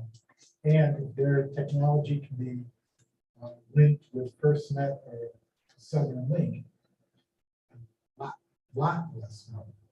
And that still has the reliability. that we need. So. Good point, thanks. It wasn't that expensive. Now, I will tell you, it was more expensive than the quote they gave us. We were unpleasantly surprised. It was almost double, I believe. I have to go back and look, but it was still a whole lot less expensive, and it was still less expensive than actually buying a cell phone. So there is something else out there. We're just trying to pull some information together. Well, plus they opened it up and said that they can. Yeah. The concern, I have some concerns about that. I need to get some answers to questions or some questions answered on. So, like if we're going into a fire, taking a radio with us, I don't think cell phones are going to be able to survive that environment like a radio would. So we just got to figure out how that would look, how that would work out. And I never thought about splitting law enforcement from fire. And so that's something else to at least think about and consider. And look into, see if if there's a way that can work, what that would look like, how to map that out. So, yeah, a lot of good information. Pull together, start thinking about. So, unless there's anything else on radios? Everything wrong? No. Mayor, I'm I'm sorry. sorry. This is Terry Dobbs. I have a question. You want me to hold it to the end of the meeting regarding the radios or now? No, go ahead. You can go ahead and turn it up a little bit. Yes, the reason I pay taxes is for public safety and water. And it appears Habersham has done the research and we do not want to be an island. So I'm asking that the police chief, fire chief, and the public safety commissioner be involved in these meetings as y'all are researching what is best for our citizens. And then obviously the cost factor of how many radios do we actually need and pagers and that kind of thing, because safety is paramount. Habersham, to my understanding, any fire calls come out of Habersham, that the big rigs come this way. Obviously Raven does, but not to continue this conversation, that's just my request, is that all of these people be involved in these discussions and present to the council as to how to move forward. Thank you for your time. Just to rebuttal on that, we're not talking about any sacrifice in safety. We're talking about a reliable system. It's cheaper. If you talk to Southern Link, just a suggestion while you're doing your research, they gave a bunch of phones to the county to use and try out for free for several months. Might be getting to do the same thing here. As far as Habersham and dispatching and talking to Habersham, a lot of what we do in fire is backing up. Okay. All right. Let's go ahead and move on. We have on our new business, the indemnification agreement that we discussed a little bit earlier. I believe we need to just have a motion to table that until Warren can work something out of the line. I'll make that motion. Do we have a second? Joey seconds, sorry. It's my brain's froze up. radio. Yeah, too much radio. All in favor? Unanimous. All right, renewal of town CDs. I'll go ahead and turn that over to Linda. And I sent you all the CDs that are up for renewal. They're currently at Oconee Federal. We got a quote from them for 13-month at 0.20%, a 48-month at 0.25%, and 60-month at 0.30%, which is not great, but it's better than we had. United Community Bank, where we do our general banking, quoted a 3-month all the way to a 60-month at 0.10%, so they were lower. And then I did not get a response from Raven County Bank.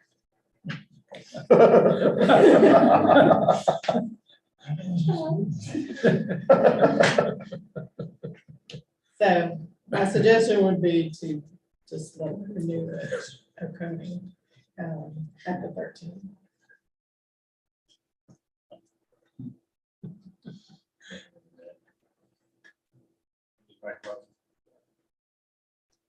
I'll make a motion. I'd go back on the CDs.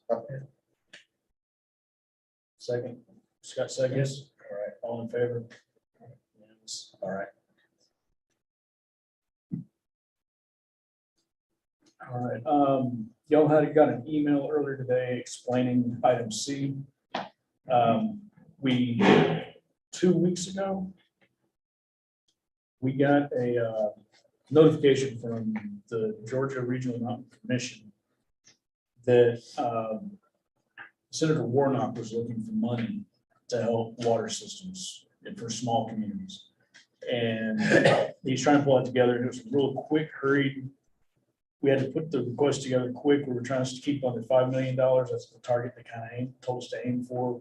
At the time, they told us that there wasn't going to be a match. So we moved forward without really saying anything. Then I think 2 days ago, we got a letter saying there will be a 20% match, which changes the ballgame. So that's what we're bringing it to you guys So Linda has more information. We have, I believe, up to 100.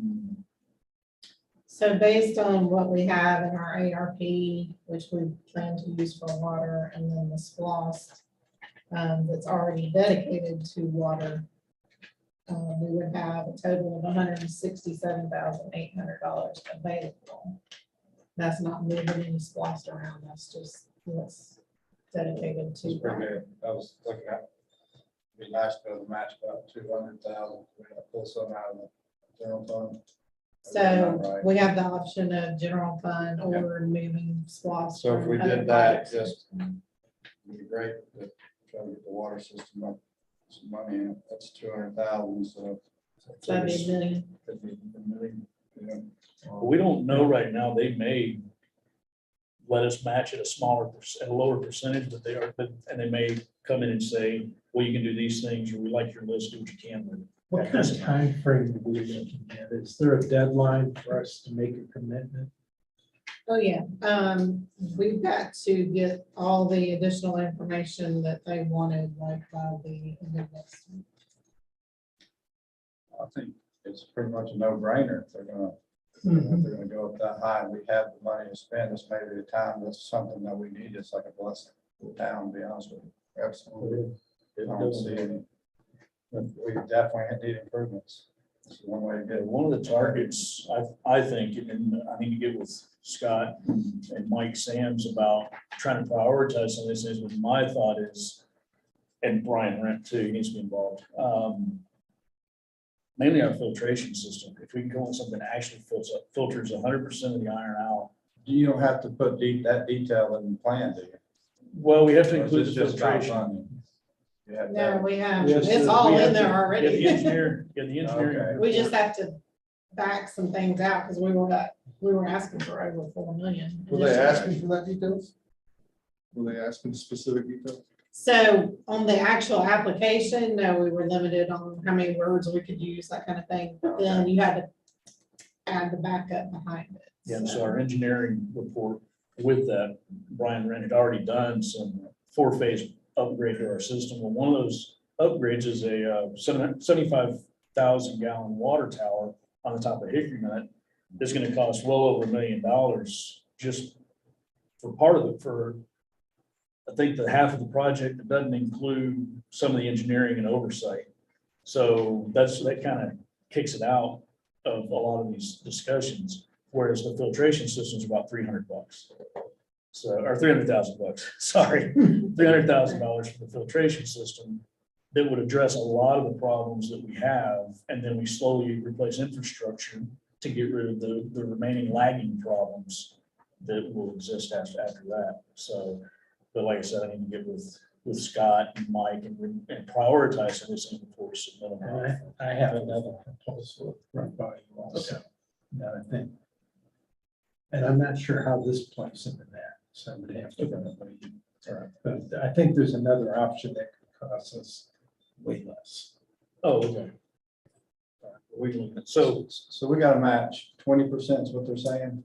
So the funding application, they said that there's a requirement of 20%. Now, Lauren Yoder from the Regional Commission reached back out to them and asked, because initially, like I said, we were told that there wasn't gonna be a match. So, and they said, go ahead and keep your whole project in there and just tell us what your match can be.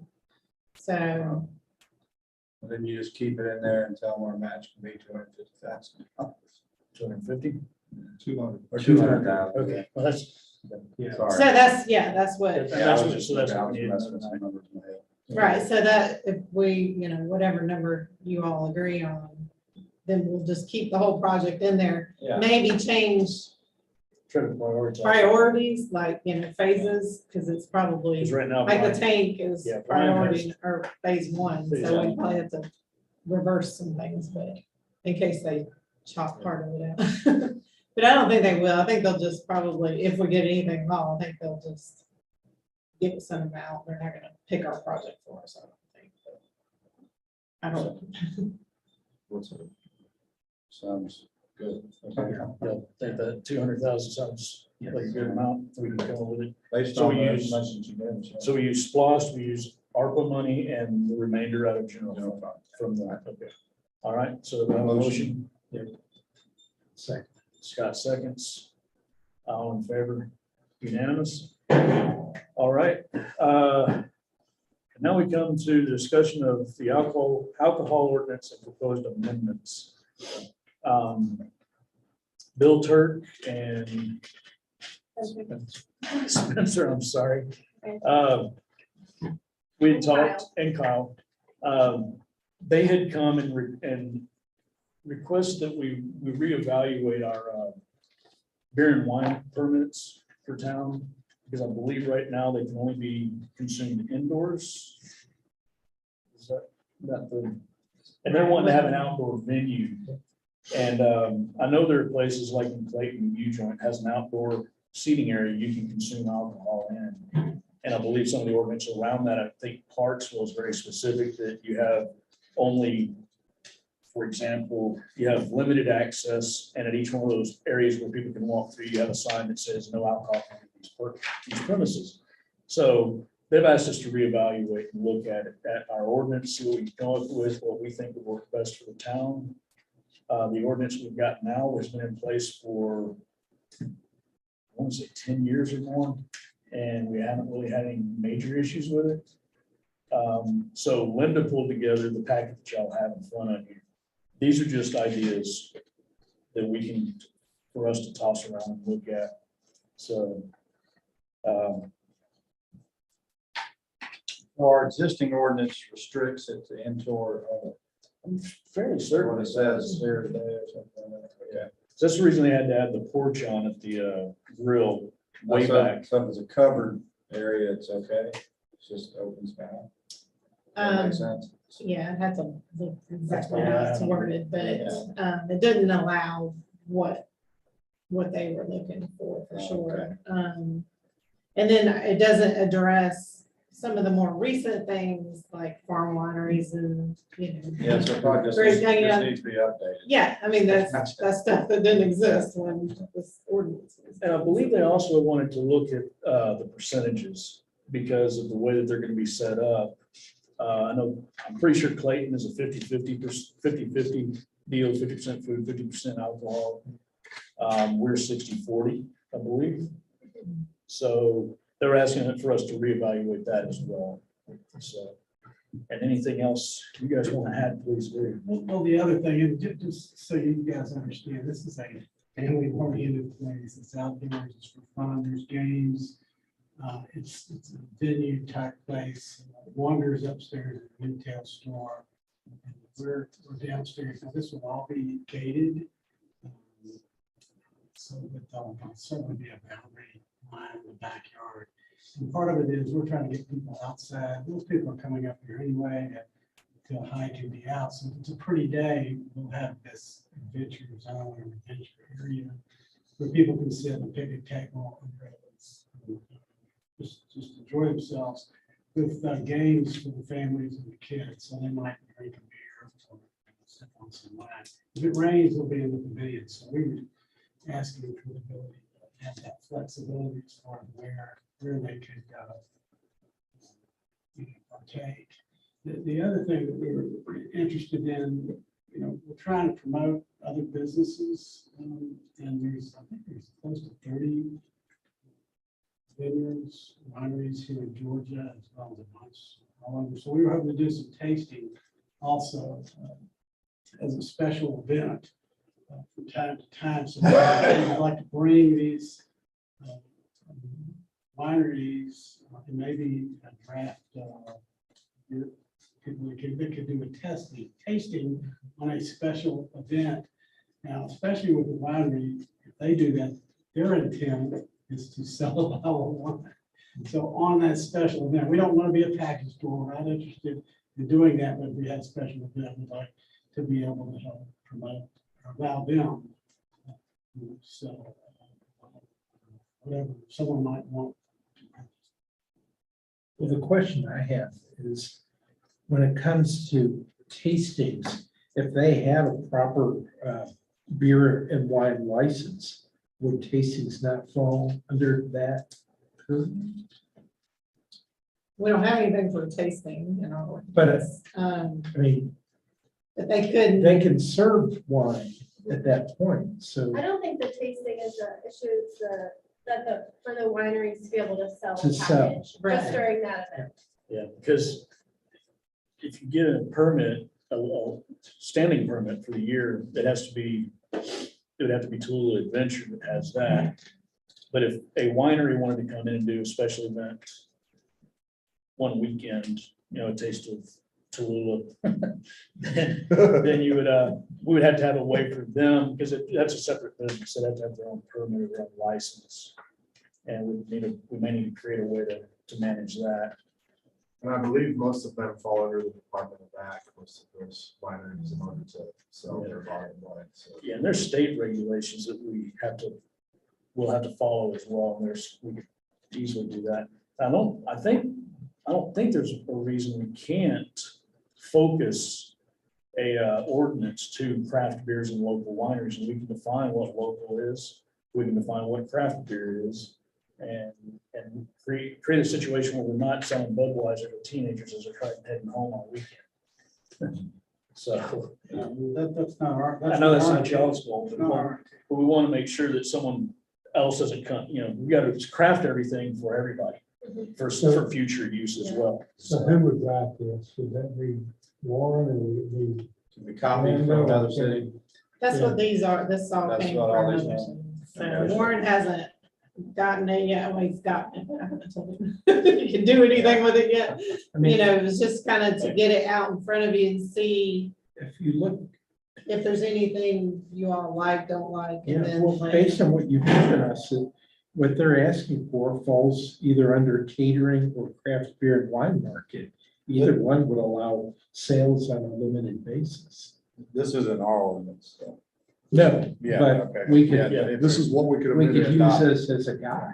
Yeah, Yeah, Yeah, I mean, I there's- think this is fine. And this is segmented enough that some of it can go away, like Yeah. if you don't feel like brew pubs and farm wineries would fit right now, we pull those out, we do other things. Or you leave them in and say, yeah, in the future, maybe we want that.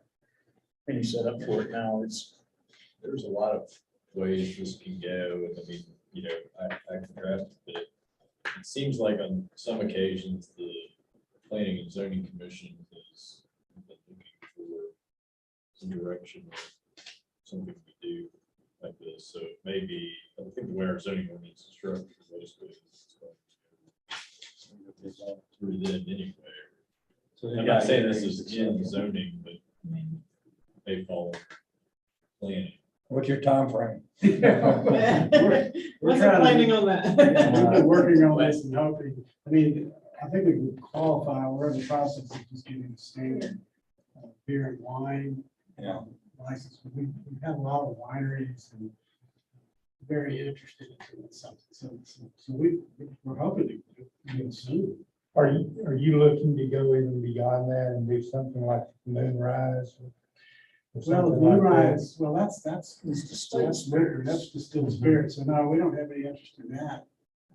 Right now, we're trying to stay true to the beer lines, from some very pretty much in, you know, rudimentary polling of just the general population in town. I feel like some of the lines that I feel are drawn is that no one wants to see a bar and no one wants to see package stores in town right now. But anything short, a lot of stuff short of that seems to be acceptable to most people. We also don't want to be creating situations for big parties happening that would create drunk driving potential that would be separate.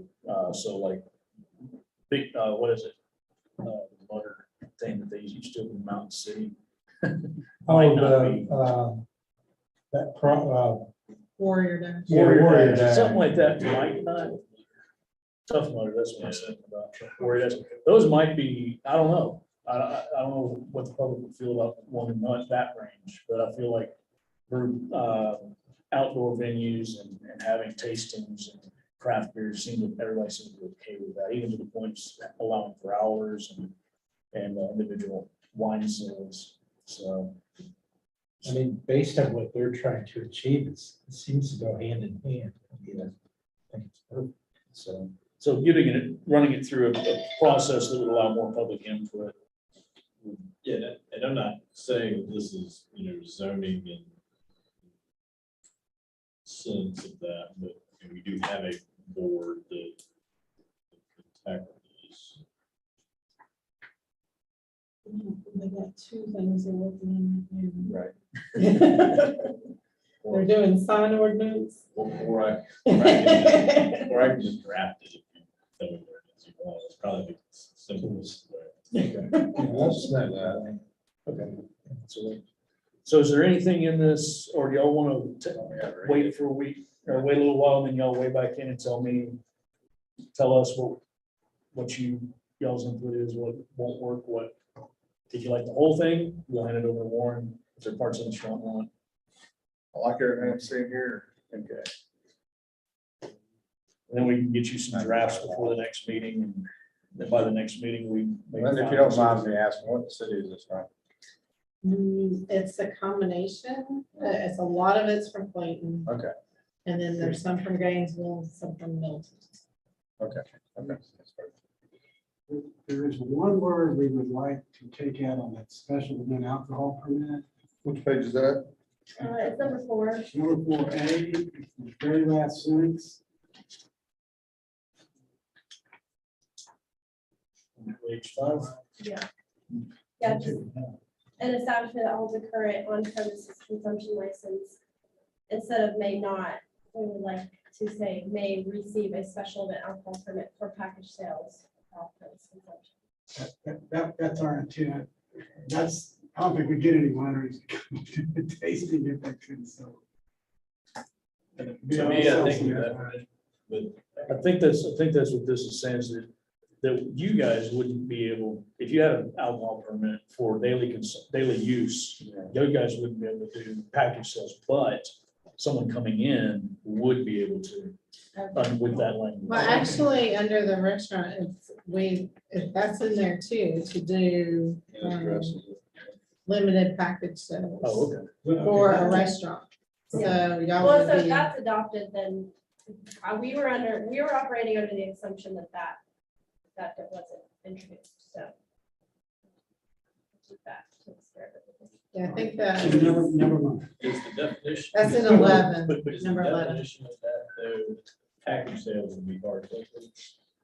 There's no liquor. No hard, no. But I'm just saying, there's one to borrow from, is that what they're using package to mean?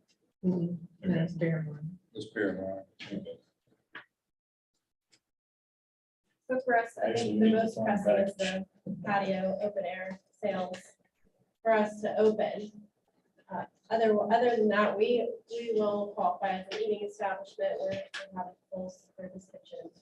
One thing we didn't mention too is we'll have ample signage that says, no alcohol beyond this point, and make sure that people are only consuming where they're supposed to.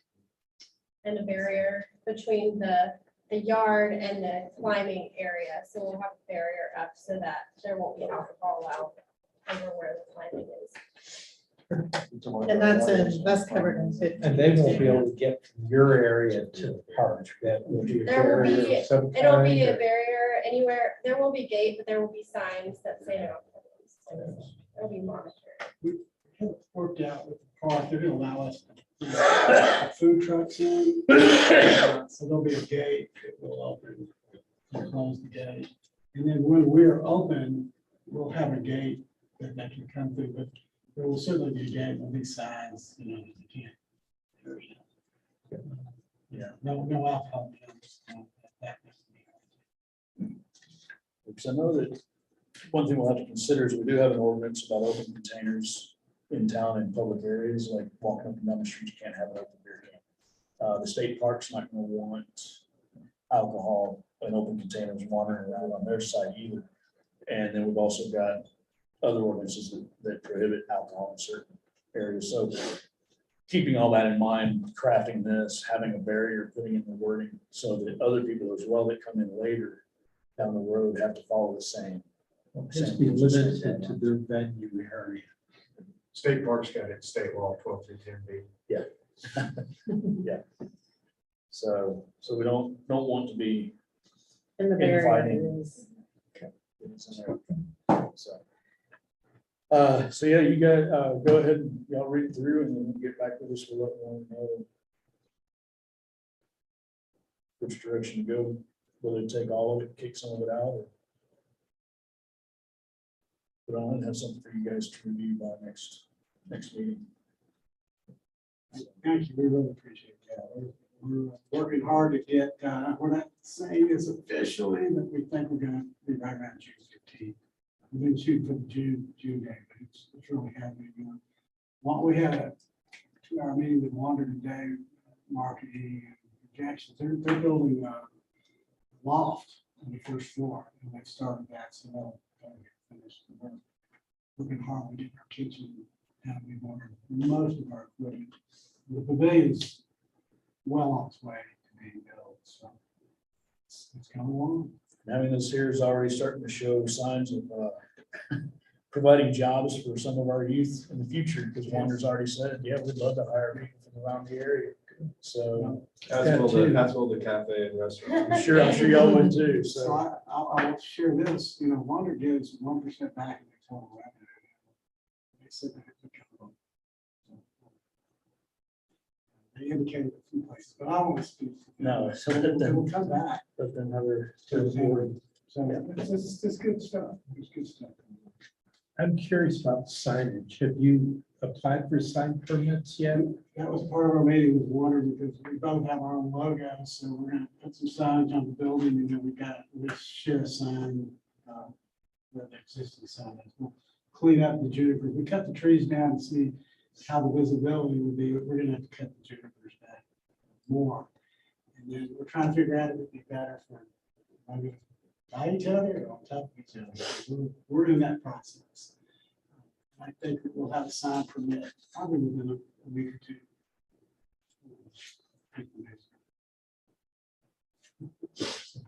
Before y'all finish your sign.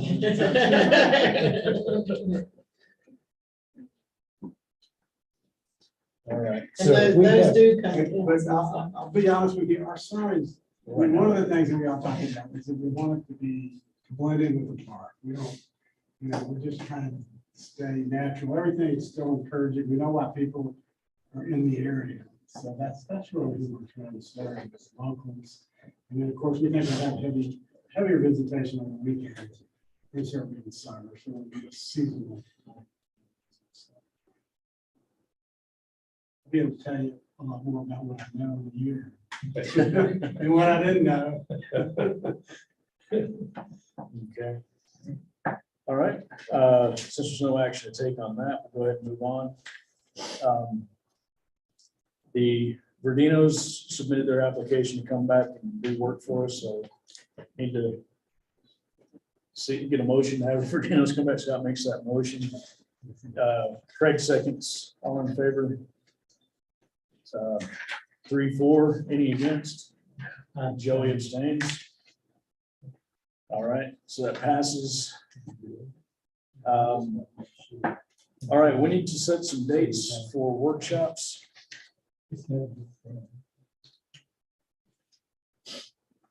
We need to set some dates for budget workshops and public hearings, all that kind of good stuff. I know that May is tight for Joey. And me. And Tom, okay.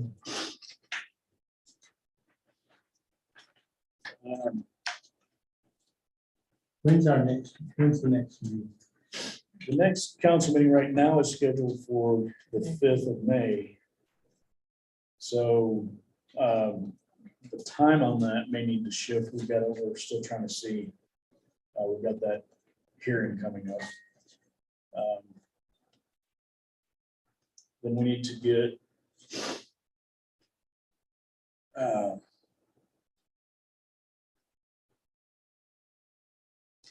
workshops. Can we do a workshop without a quorum, since we're not necessarily making a decision or a vote? Normally you need to have a quorum to be. Otherwise, It's not a meeting. otherwise it's not a meeting, yeah. Okay. You can meet, but there's no meeting. Yeah. Meet, but it wouldn't be a meeting. In which case, Might as well just go have lunch and Right. package that.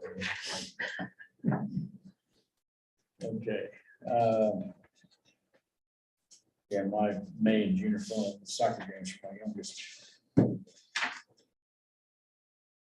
see. We have to have the budget finalized for July 1st, is that correct? Preferably. We have a little bit of extra time. Yeah, But we don't want to, the new budget starts July first, so. it's best if we can do it by then. So.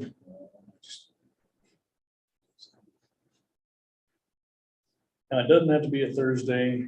We just need to make sure we don't set it on a night that conflicts with DDA or planning and zoning or some other event that might be happening. So our next meeting will be the 5th of May.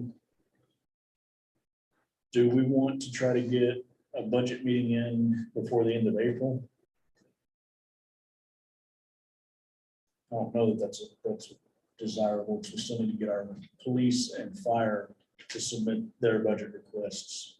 The police have, we're about, well, she's pretty much said the same thing, with just a few changes on hers, and I don't think you have many changes on yours that you were still looking at. I guess that's not gonna happen this year. Radios, probably not. So it's probably gonna be nice. Okay, so, We're pretty much close to being ready for a workshop. okay, so then, are there any dates near the, let's say our normal workshop day would be the 20. of April. Then the 28th, you had said you were available. Yeah, I We need were to looking at dates. 28th. Well, town council, we go back to the bedroom, and take a picture of April in my phone. It's in the real bag. Possibly. Two schools. Yes, Each school you do everything on that. I never remember. You don't have anything in June, do you? School out, right? Yeah, no. Yeah, the green, yes, the green plan. He probably is barbecue. Take a picture of April, May, and June and send it to yourself. Make sure you get every day in there. Thank you. How do you pull that off? You learned about barbecue? Anyway. Oh, yeah, I hope you bring it every day on there.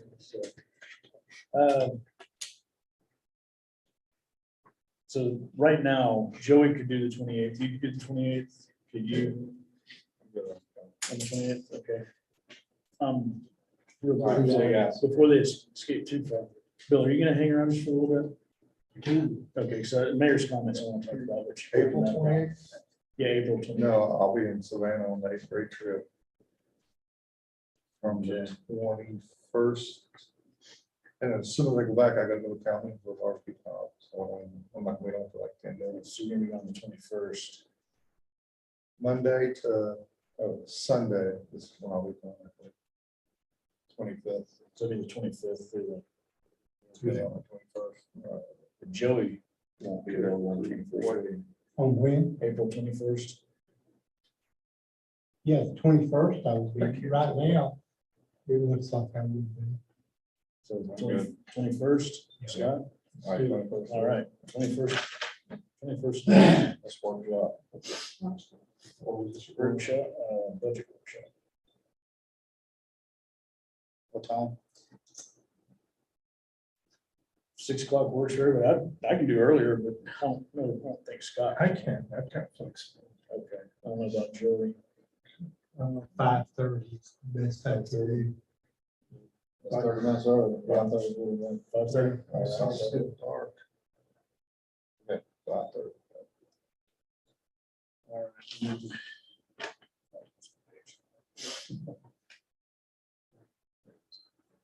We need a public hearing. And then we'll need a public hearing for the budget. Can we do that immediately before the council meeting? Or no? We can, but we You are doing can't two adopt Thursday. it at the council meeting. It has to be a week after. the public hearing. Okay. Okay, so then that would be May. So if you want to adopt at the June meeting, Be nice. then the very last date we could do it would be the second. The 2nd of June. Now, it has to be at least a week, right? We don't have to do it. We can do it more than a week in advance. Okay. So.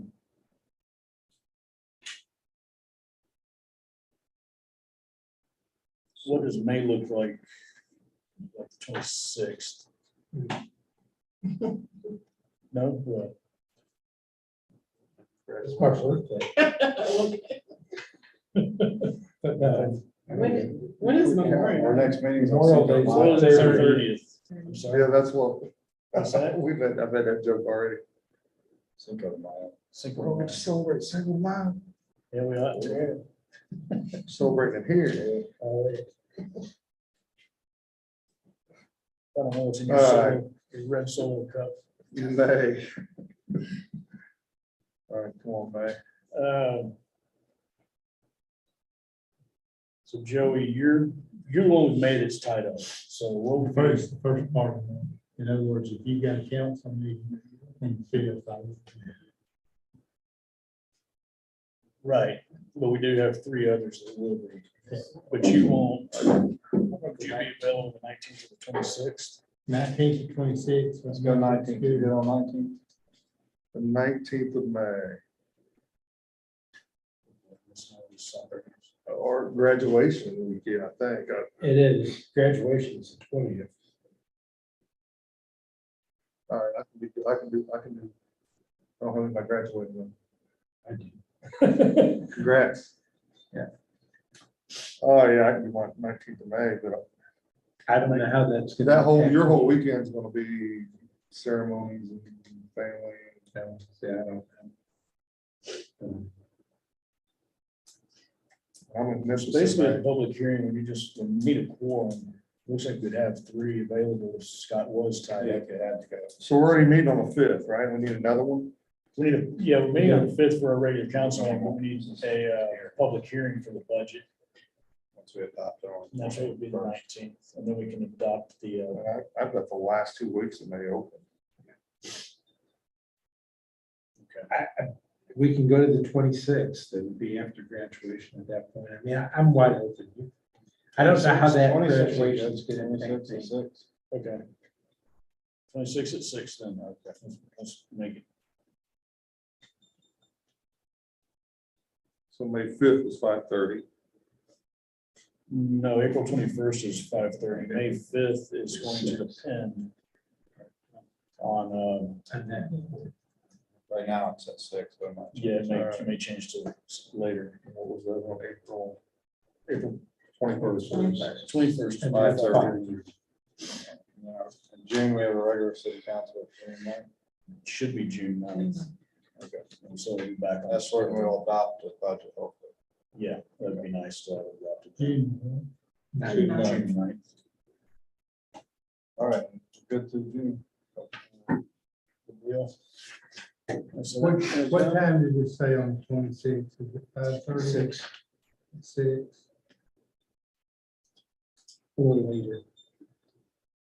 Well, not. No, not that day. Yeah, May 5th would be the 6th or later. Yeah.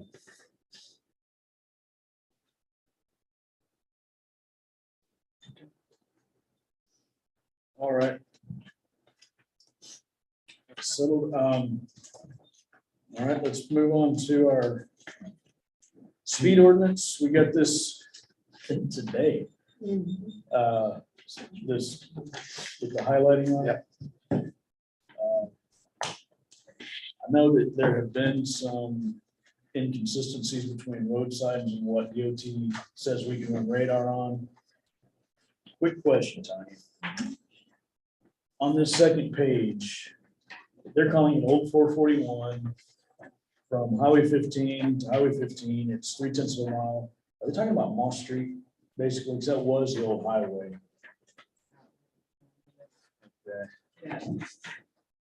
And then the other one, that's calling Old 441, it's 1.8 miles long.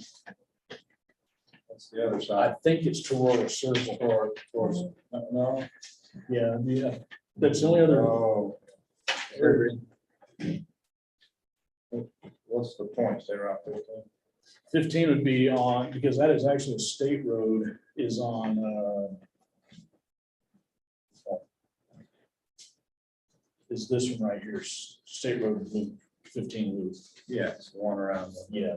So So that's, that's, on- it's set at 35. so the 1.8 would be over there on Ford, so. Yes, that'd be, so right now, I'm The pretty other sure one's it's posted. Moss. Yeah, Moss, I've never seen it posted, that's what I was wondering.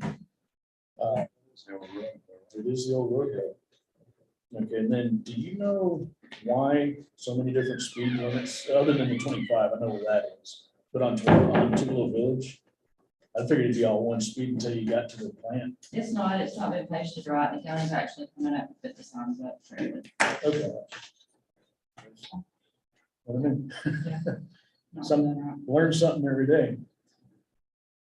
So I think, if I'm not mistaken, these speeds are set by DOT, am I correct? So all we need to do is adopt this ordinance so that Tanya and our other officers can run radar in the proper, at the proper limits, in the proper location. And have you heard anything about that phantom 45-mile-an-hour sign? This took me 2 years to get this first one changed, so. there's no Well, no, I mean time. the one that popped up over. Yeah, by the one they decided to change and nobody knows why. Yeah. Yeah, I'm working on I it. haven't been able to find anything on that either. So. I'm in contact with DOT about it. That's about the extent. of Where's it this right one? now. But the speed limit change is, and on these lists right here in Raven County, it's 45 up to 1,149 feet north of the red light. And then it changes to 55 the rest of the way north. But if you're coming south, it changes to 45 in the same location. But somehow a 45-mile-an-hour speed limit sign's popped up by the recycling center. No one seems to know why or where it came from. DOT put it up, but they haven't found out why the one side changed and the other didn't. So it's. However, you have a District 1 in Habersham, and then another district on this side, so there's, So left hand's not knowing what the right hand's doing. So we're not sure. Some people are obeying that 45 and some people are assuming it's still 55. And we don't fully know what the deal is yet. So time is still looking into we should it. be, hopefully call back in a few days. Remember I built the road, they had 55 all the way down. Yeah. And Bill was like, it's in my plans. Yeah. Have you ever turned left at a Jimmy, Nunley? Yeah. Well, that's brutal, where Dustin and Jimmy. Yeah. Jimmy told me, Dustin both told me they liked it when our officer sits in that spot and runs radar. Because everybody slows down, they can pull out. So, all right, so I need a motion unless there are questions about these lists, but I need a motion to sign. Go ahead. What's the motion for? The motion is to sign Yes. this. Okay, so Scott makes that motion. Craig seconds, all in favor. All right, so that will be done. Okay, real quick, mayor's comments. Now, Go ahead. just, we didn't go over reports. Are we in the consent agenda? So we're just gonna, I mean, we're just gonna let it go. I mean, we didn't. Your consent agenda, you kind of do all at one time. If Okay. there's something you want to pull If you wanna pull out. out. Well, I just have Can we a quick amend? question. That's all. Okay. On the police. No, no, I'll do it under mayor's comments, it's fine, yeah.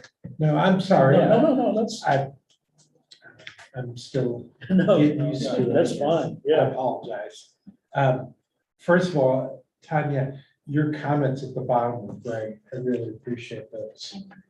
It's really nice to know what's going on. So thank you for taking the time. I was curious also, you had an assist call on Tupelo Village Road 4 times. What, just, again, maybe someone being needy? It's basically what I wrote at the bottom. Okay. Just somebody can't properly take care of themselves, so they can all. Yeah, we, That fire was it. department, I was just curious. the fire department gets assist calls out in that location too, quite a bit, so. That's all I have. Okay,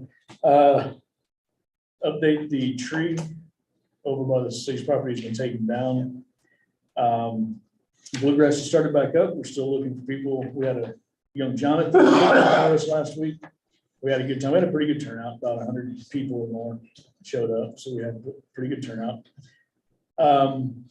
One thing I do want to say is that Jennifer Jones, who's the park manager for the state park right now, will be leaving April 15th. She kind of took a diagonal move within DNR, and so we'll be getting a new DNR manager at some point for the park. I don't know who that'll be, but I just really, having worked with her over the past several years, I really appreciate what she's done for the town, in the town. She's been a great benefit to our fire department in a lot of ways, and I'm sure with law enforcement, they work together. And myself, I'm gonna miss having her around. So I just really want to take this time to express my appreciation for what she's brought to our community. So, and then finally, I met with Bill and his daughter the other day. They have a project, and I didn't bring any of the paperwork with me. They had a plan for a project on the beach side of the lake that the state park and DNR and Georgia Power are behind, and that's to build. Part of it would be a kayak rental space, but in conjunction would be a public dock for kayak launching that would incorporate handicap access as well, being able to launch boats for handicap. So what they asked us to do is to not fund it, but to endorse it and start and help them seek funding at a higher level. So I just wanted to bring that to y'all's attention. Do you have anything you want to add to that? Yeah, so just add a little bit, part of what we wanted to do was to have guide services and activities, adventure. So I had approached the park well over a year ago about a concessionaire agreement with them. So we started working through the concessionaire agreement, and we wanted to have kayak rentals there at down there where the swim area is, or to the right of it. And so that involved both Georgia Power and the DNR. And they said, well, gee whiz, we've been wanting to have a handicap boat launch. So they said, if we do a concessionaire, we would have to have a public launch, a handicap launch, and then we can have a concessionaire area also. So, do a lot of process, working up, I've met with Georgia Power many times and with the DNR. And we actually designed the launch of public and for the concessionaire area. And then they asked us to help budget it out. So we actually got budgeted. And I shared all that with you with some of the past discussion. They had indicated initially that they had the funds to build the thing out. They liked it. They would like to, they felt like they could have money. Well, it ended up, the amount of money was about $200,000 when you put everything together. Special handicap dock is really specialized where someone can completely get in the kayak all by themselves in a wheelchair. Really done nicely. Anyway, they met with me and said, we don't have the funds. We love the project, but we don't have the funds. And so for me, we think it's great. And if we got the concession, it'd be great too. But I just think it's a great thing.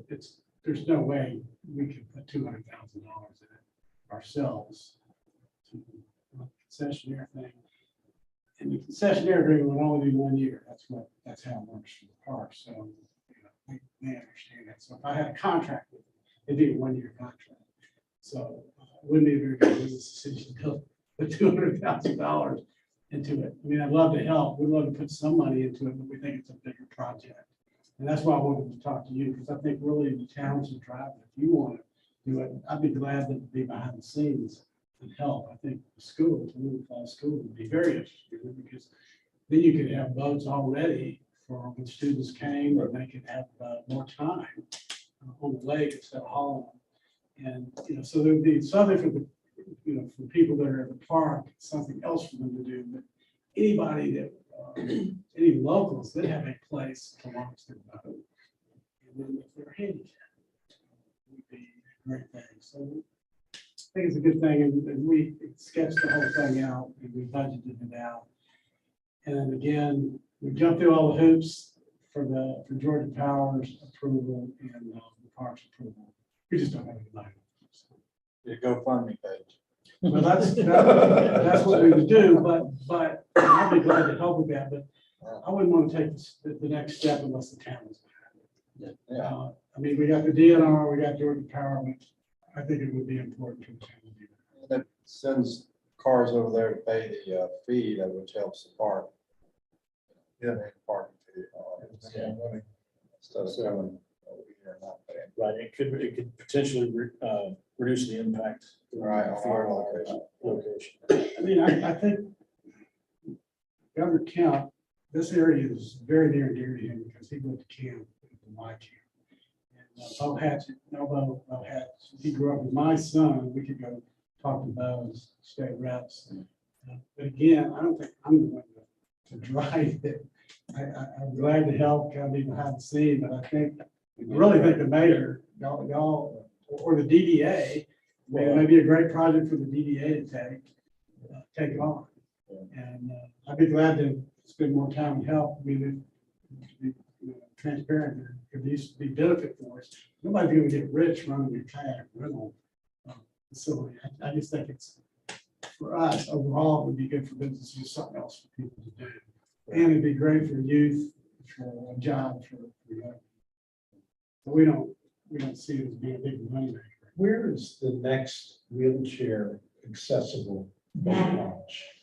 Well, we looked at that and I think it was in Towns Morgan. County has one. Where's I that? think Towns County has one. Towns County may have one. Which too. I think there's one in Morgan Falls. And, They don't have one at Unicor? I was not told to go look to Unicor. It may have been Don Carter or it may have been there. The beach has handicap access to roll to the lake. Of course, it doesn't have the assistance that's needed for getting in a kayak. So that's why, that's exactly where it would be located. It would be right next to the launch area. And there is a sketch which we could share with everybody. So that's where the handicap part would be. And then there's what they call the fishing dock. And they don't paved area with the fence. They don't really want to disrupt that. And then, so at the end of that would be where the concessionaire launch would be. And what we designed was a place to just store kayaks and temporary kayaks, a place for temporary kayaks, and then a dock that's about 40 feet long, 8 feet wide. For us, the cost to do it is like $20,000, $25,000. It's not much. But they also said we had to put in contingency fees. It had to be engineering drawings and all that. So when we put all that in and what it really bumped it up to get about 200,000. And that, I think that would be well more than enough. So I don't know that I need permission for the council to speak to people at the higher levels. I just wanted to see if it's something we felt the town would really get behind if it's something else. So that as I meet with people, I can say, yeah, our council's on board with this too. So, okay. All right, so we'll start pulling some of that stuff together and see where we can go with that. The governor has said there is a surplus of funds this year, so we're gonna start hitting them up hard soon. You don't ask, you don't get. Yeah. So I would say if y'all are behind, we get Bo Hatchett up here. Yeah, we'll start getting some of those That's plans put together. we're about 10 miles election. Yes. Yeah. Time to get together. I was thinking the same thing. All of that time to do it. Sure is. All right, so that is it for mayor's comments. Do we have any public comment? Thank you for letting me speak. Thank you Great for to see you coming. guys working. Do we have anybody online? I don't see anybody online. They're still there. I just. You minimized them?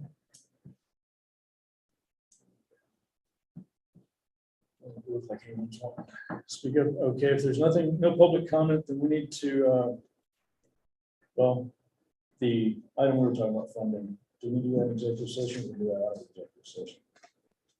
For the GMA. Okay, all right, then I need to get a motion to go into executive session for legal matters. Joey makes that motion. Tom seconds, all in favor? Unanimous, all right. Give us a few minutes, to shut everything down. Well, fine. Appreciate what y'all doing. I used to be a councilman in the town of Homer.